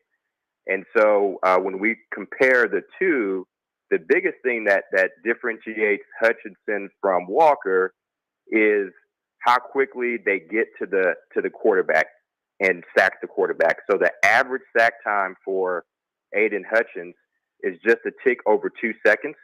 And so that ranks in the top quartile, the top 25% of our database. And then you compare that to Trayvon Walker, his average sack time for his career was just under 2.9 seconds. And so you can see that, when you think about how quickly those guys are getting to the quarterback and making a play, Hutchinson is getting there, a little bit faster than Trayvon Walker.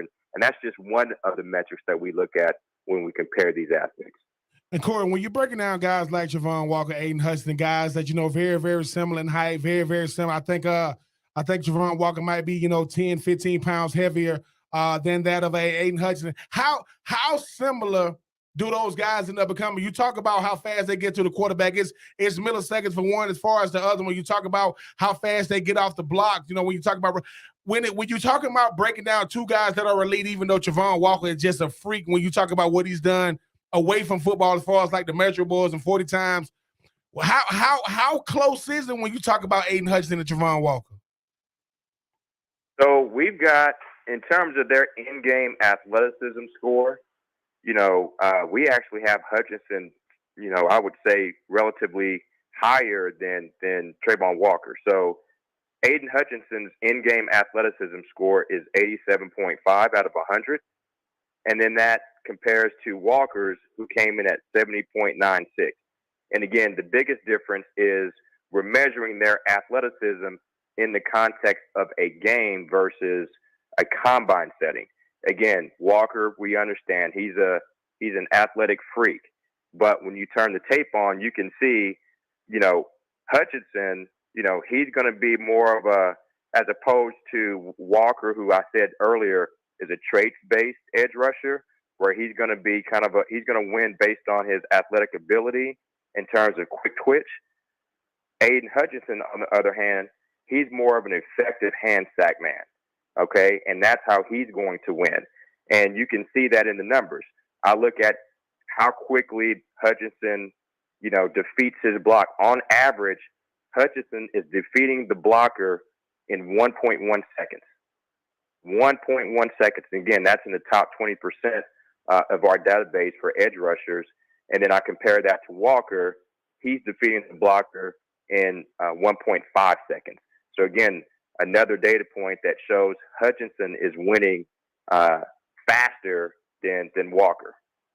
And Corey, how much of what you guys do in game has to do with those guys around him? Like I look at a guy like Aiden Hudson, as you mentioned, he's a hands guy, with which you hear violent hands and using your violent hands both in the run and in the pass. But he didn't have Jordan Davis next to him. He didn't have Nakobe Dean around him. He didn't have the guys that Travon Walker had around him. Yet he was still able to go out there and produce on a Michigan defense at a very, very high level. How much do you think that not needing necessarily somebody elite around him to still go out there and put up big numbers in game?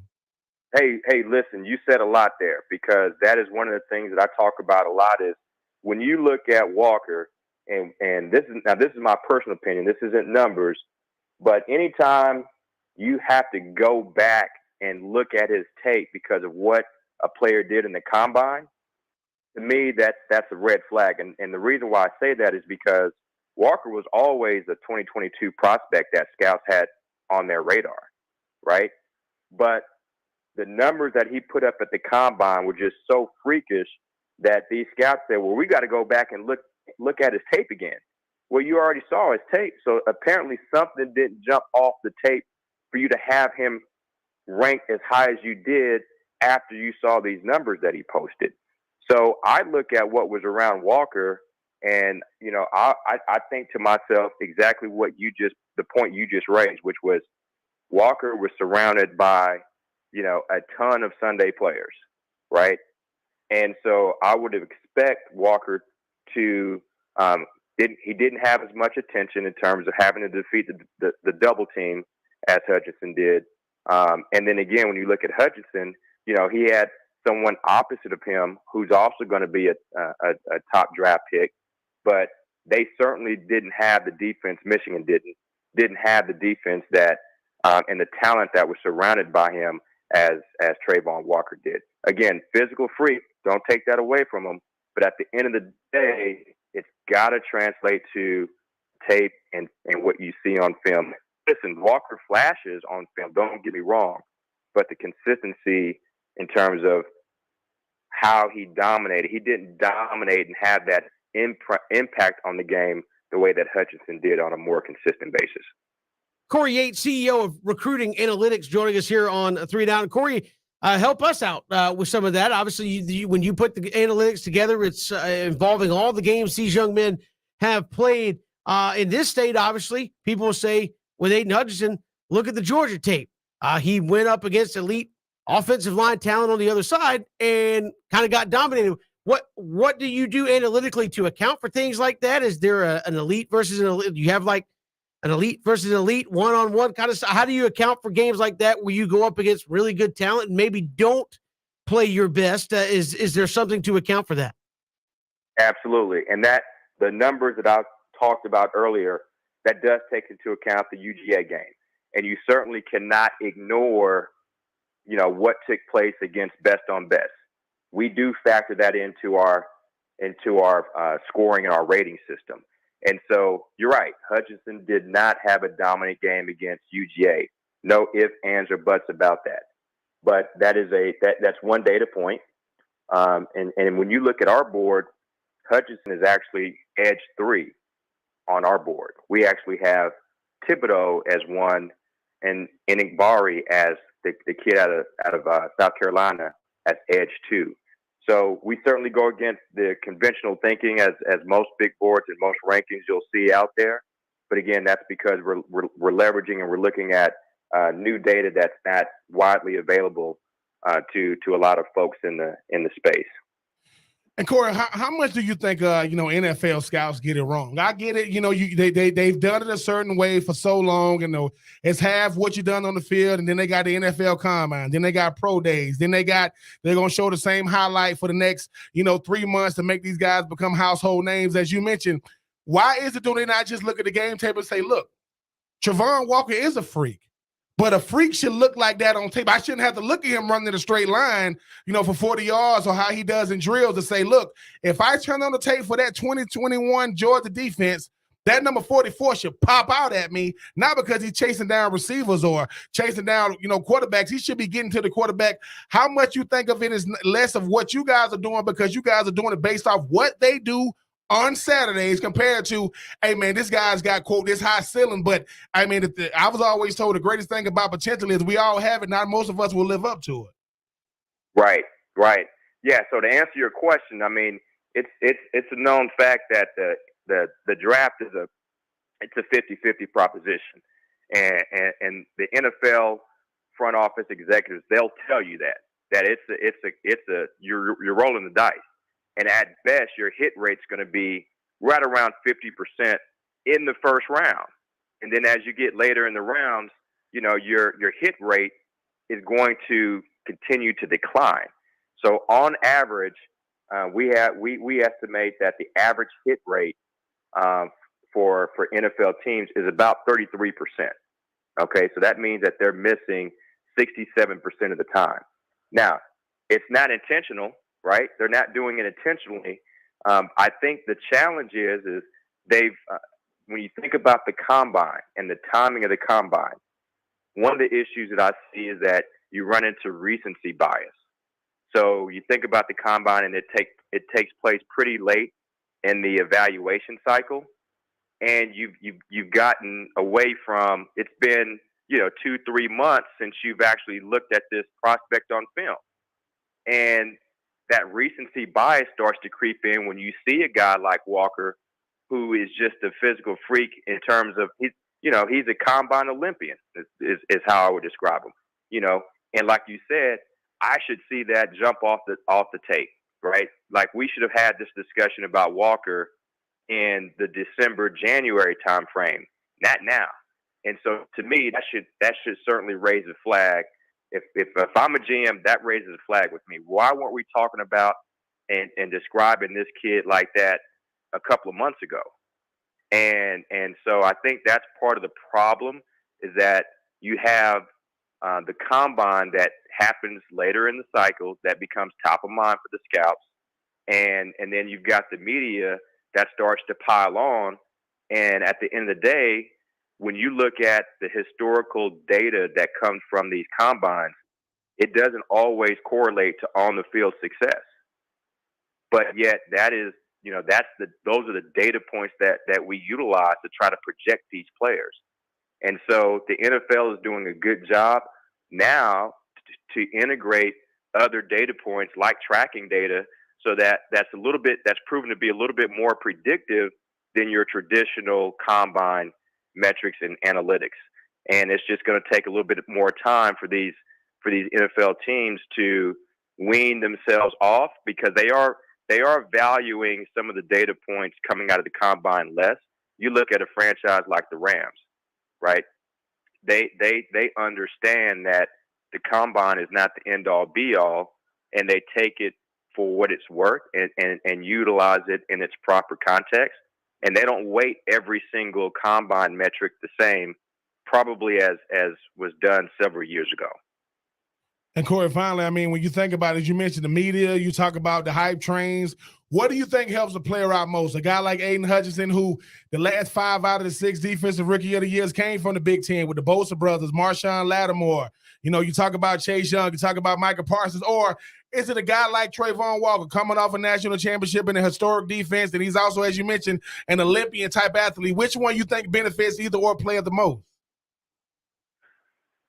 You know what? That's a tough question. I think it benefits when you come from a conference that's got a pedigree of producing highly productive players at the next level. I think that goes a little bit further.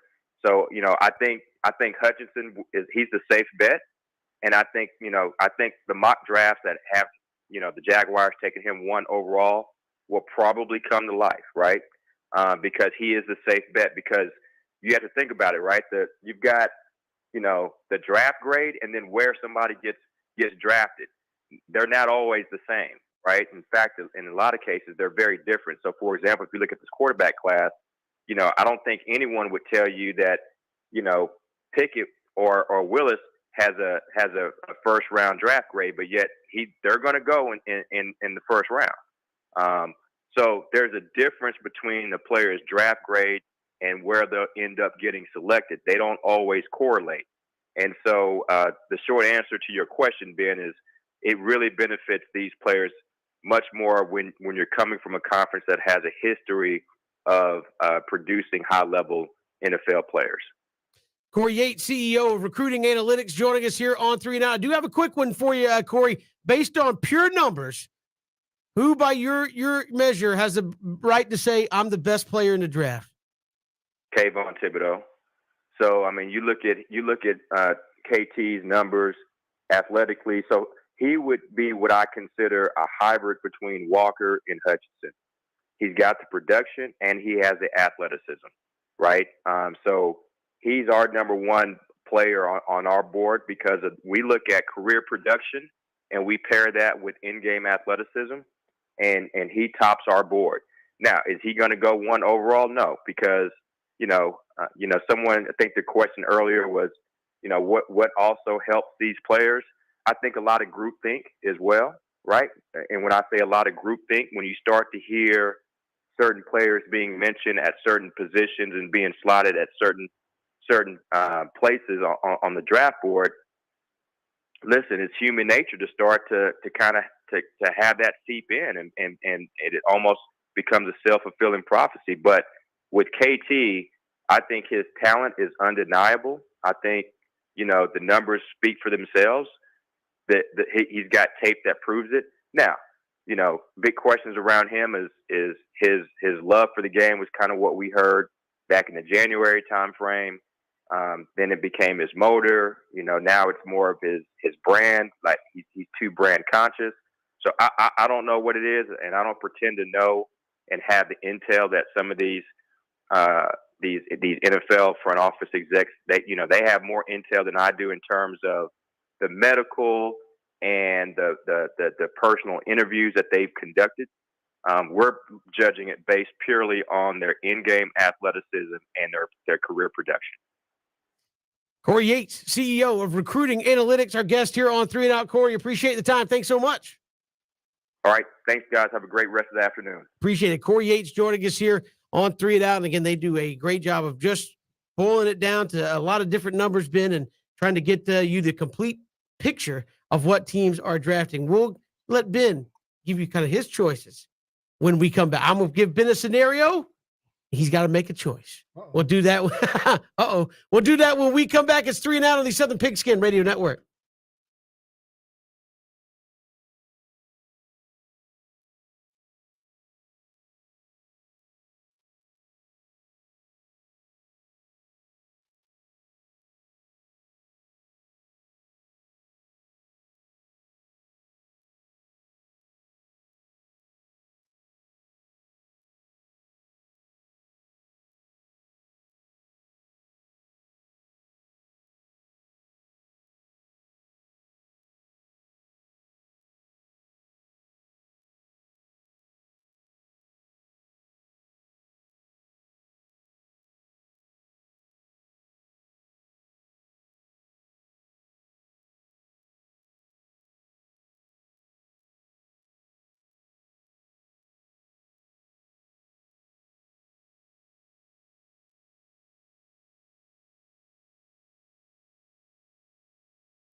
All right, in light of all the draft talk here, I've got some scenarios for Ben Troop that I'm going to give you. You have to play Trent Baalke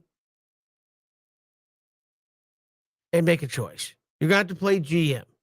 You have to play Terry Fontenot and make a choice, okay? So I'm going to give you a draft scenario and a couple of players, and you have to say who you would take. So I don't pull the BJ Bennett on me and I give you two players. You say, well, I wouldn't take either one of those. I'd take this guy. Not the exercise. Let's do All it. right, here we go. So you got the Jags #1 overall pick. You taking Aiden Hutchinson or Trayvon Walker? I'm gonna go with Aiden Hutchinson. I think obviously with a guy like Corey Yates just saying, we talk about breaking down the analytics. I just look at it like this. What always scares me is when a guy has these big high ceilings. There's gonna be a lot of guys, his ceiling. And I get it. Trayvon Walker, he happens to be athletic and an athlete. Certain guys, they just athletes. They're not the most athletic guys. But the whole thing about it is you're getting one-on-ones because Jordan Davis is getting, double teams. You got Dylan White, you got Nakobe Dean, you got Nolan Smith, and so on and so forth. And I get he shows some flashes of, oh, my God, but a lot of guys flash. And so for me, I would go with a guy like Aiden Hutchinson because I go with technique over athleticism because athleticism only gets you so far in the National Football League. Wow, the best say to give us like this. Dez Bryant. Dez Bryant first coming to the National Football League. He's so physically gifted. Can't nobody really stay in front of him, scoring touchdowns. You notice as he got older, got a little slower. Technique, he ain't really get open. So for me, I'd rather go with the technician who's good enough to go out there and show you his production than a guy who's super duper athletic who think I'm gonna just out athletic these guys. Give me Aiden Hutchinson. All right, interesting choice there for Ben. All right, scenario 2 here. The Falcons are picking at 8, and you have a choice between Kayvon Thibodeau or Kyle Hamilton. Both would address a need. Who would Ben take there at number 8 in that scenario? I would go with Kayvon Thibodeau. This is a guy that, like as I mentioned, didn't tail off, showed you everything you need to do as far as like production on the field. The guy that could definitely play the run, can definitely get after the pass, an elite pass rusher. I do agree sometimes he is very, very brand conscious as far as like, when people start talking about the motors and all this other type of stuff, come on, man. I don't know no player that's going, like all out, every single play. But obviously I like Kyle Hamilton, but I just look at him as being a guy in the secondary that's very, very young. Even though you got AJ Terrell, he's going to have to be a focal point. Give me Kayvon Thibodeau, a guy that's built for the big times, that's built to be the anchor of a defense. Give me Kayvon. And I knew Ben really liked Kyle Hamilton, which is why I bring up Kyle this scenario. Nice. You're at the Falcons at number 8, and you choose between Kyle Hamilton or Sauce Gardner, a big, tall, physical receiver or corner who had not given up a touchdown in his collegiate career versus a guy in Kyle Hamilton who people say might be the best defensive back, maybe not even in this draft, but like the last few drafts that we've seen. Wow. I had to throw this one at you because I know you like both these guys. I love Kyle Hamilton. Kyle Hamilton's 6'4", right? A guy that could go sideline to sideline. A little stiff in the hips, sometimes to get caught in space. Sauce Gardner is 6'3", and long, can run. For me, Kevin, because of what I've seen AJ Terrell do in year 2, I would go with probably Sauce because now I got 2 bookend corners. Now I got 2 guys that can travel. Pick your poison. Okay, you don't want AJ to be on number 1. You got a guy like Sauce. Like I said, Kevin. This is the thing. Kyle Hamilton is incredible. Kyle Hamilton has given up a touchdown. Kyle Hamilton has given up yards. He just says it happens. Sauce Gardner has not. Sauce Gardner has helped his team, go undefeated one year and only lost to Georgia in the Chick-fil-A Peach Bowl. Didn't give up a touchdown. Didn't give up a touchdown against Georgia to go undefeated the next year, right? Playing the college football, make the college football playoff. Right, and then give a touchdown to Alabama. I just think that you can't coach length at the cornerback position. Ran like a 4.4, 4.3, ran like a 4.4, 6'3. His teammate Kobe Bryant won the Thorpe Award on the other side of him. I just think, Kevin, if I'm giving up, safety and corner is drastically different, by the way. But if I'm giving up 1 inch, but I'm able to take away because in the NFC South or in NFL now, you got to have receivers that can bump and run. You got to have guys. You got DK Metcalf, guys that big now, or you got guys that like short and stocky like AJ Brown, or you got real shifty guys like Cooper Kupp, or little short, stocky guys like Debo Samuel. You know what I'm saying? I think Sauce Gardner is built for all of them. Give me Sauce Gardner, even though I love Kyle Hamilton. All right, we got one more scenario for you. You must take a quarterback. So you are a team that must take a quarterback. Are you taking Malik Willis? Or are you taking a Kenny Pickett? Really, really love what Kenny Pickett did for Pitt last year. But I mean, I think it was in college like 5-6 years. Was in college a long time. Was able to put together in the ACC. But I might just go with Malik Willis. This is why Malik Willis didn't go to a big P5 G5 school like that. He went to Liberty, right? Liberty is a team that obviously had Hugh Freeze. Obviously had a really, really good team, but he elevated them. He's the reason. Like certain players make you want to watch. Like Kenny Pickett was incredible. Right? We're incredible. I just think for me, Kevin, I want a guy who's used to, hey, man, I didn't have to go to the, quote, big school to steal the notion of if they're good enough, they will find you. Now, both of them are going to be projects. I'm not saying that, but I'd rather go with Malik Willis. Plus, he gives you, even though Kenny Pickett had the nice little run in the ACC championship game, not doing the slide, I like what Malik Willis brings to the table, man. I just think he's a dual threat quarterback with a big arm, can read defenses. I think he's going to be good. Give me Malik. And again, that was the point of the exercise was not like, hey, these guys are going to be like, because again, the quarterbacks in this class, Malik Willis, probably the best of them, but most people would say, would he even be in the top 3 or 4 of quarterbacks if he came out next season? Probably wouldn't. All so about time, as you said, so you said a little bit of a project guy, but the exercise was you have to take one. You can't go BJ and say, I'm not taking any of them. I'm going to take a running back or something. You can't do that. So I've been with the series. So you would take Aiden Hutchinson. You went Kayvon Thibodeau over Kyle Hamilton, Sauce Gardner over Kyle Hamilton, if I remember correctly, and Malik Willis in those picks. Good job. I just wanted to throw that out there, because a lot of people think it's like, sometimes it's as simple as you get down to those last 2 or 3 minutes and the discussion, Terry Fontenot might be like, all right, guys, Kayvon or Kyle, what's it going to be? This is what I think. You hit the guys with the last thoughts around the room. What do you think, Arthur? We got to make a phone call here real quick and get this done. Those kind of things happen where you get down to that either or right before you finally settle in. Yeah, Kevin. Something that's not shown enough is, the war room or the draft room, as you say, you're gonna have difference of opinion. We all listen. If you're looking at baseball, I'm looking at baseball. I'm looking at it from a different angle. If you're looking at football, I'm looking at football. We're looking at, and it's not that each angle is different. Or better or worse. It's just we're looking at it different. When I think of a football player, I think it shouldn't be too much of a discussion. Aiden Hutchinson or Trayvon Walker. Give me Aiden Hutchinson. And I've seen more of Trayvon Walker than I've seen of Aiden Hutchinson. But what I've seen of Aiden Hutchinson, he's a guy that utilizes hand and technique. Talent gets you in the league. Technique and understanding the game keeps you in the league, right? Kayvon Thibodeau or anybody. Kayvon Thibodeau. I think Kayvon Thibodeau is the best player in this draft. That's taking nothing away from Sauce. It's taking nothing away from Kyle Hamilton or even Evan Neal. I just seen this guy, and I just know he could have went any way he wanted to in the country. He went to Oregon, didn't tail off. Evan Neal.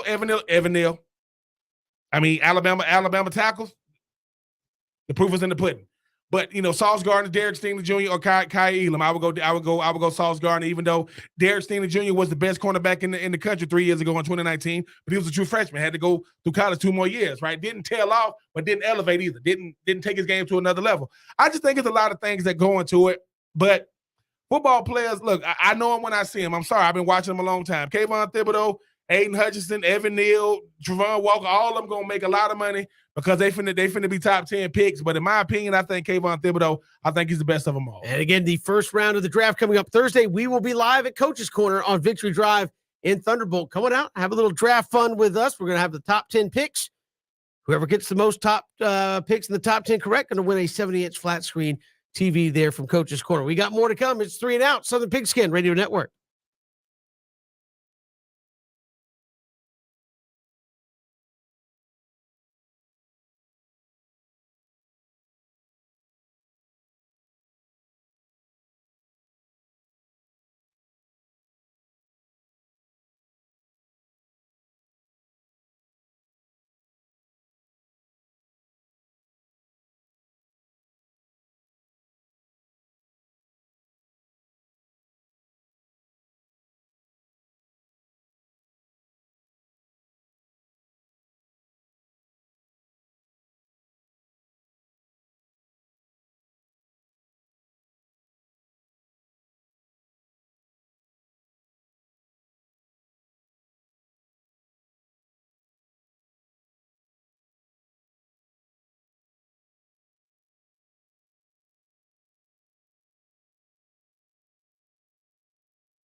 Braves off tonight.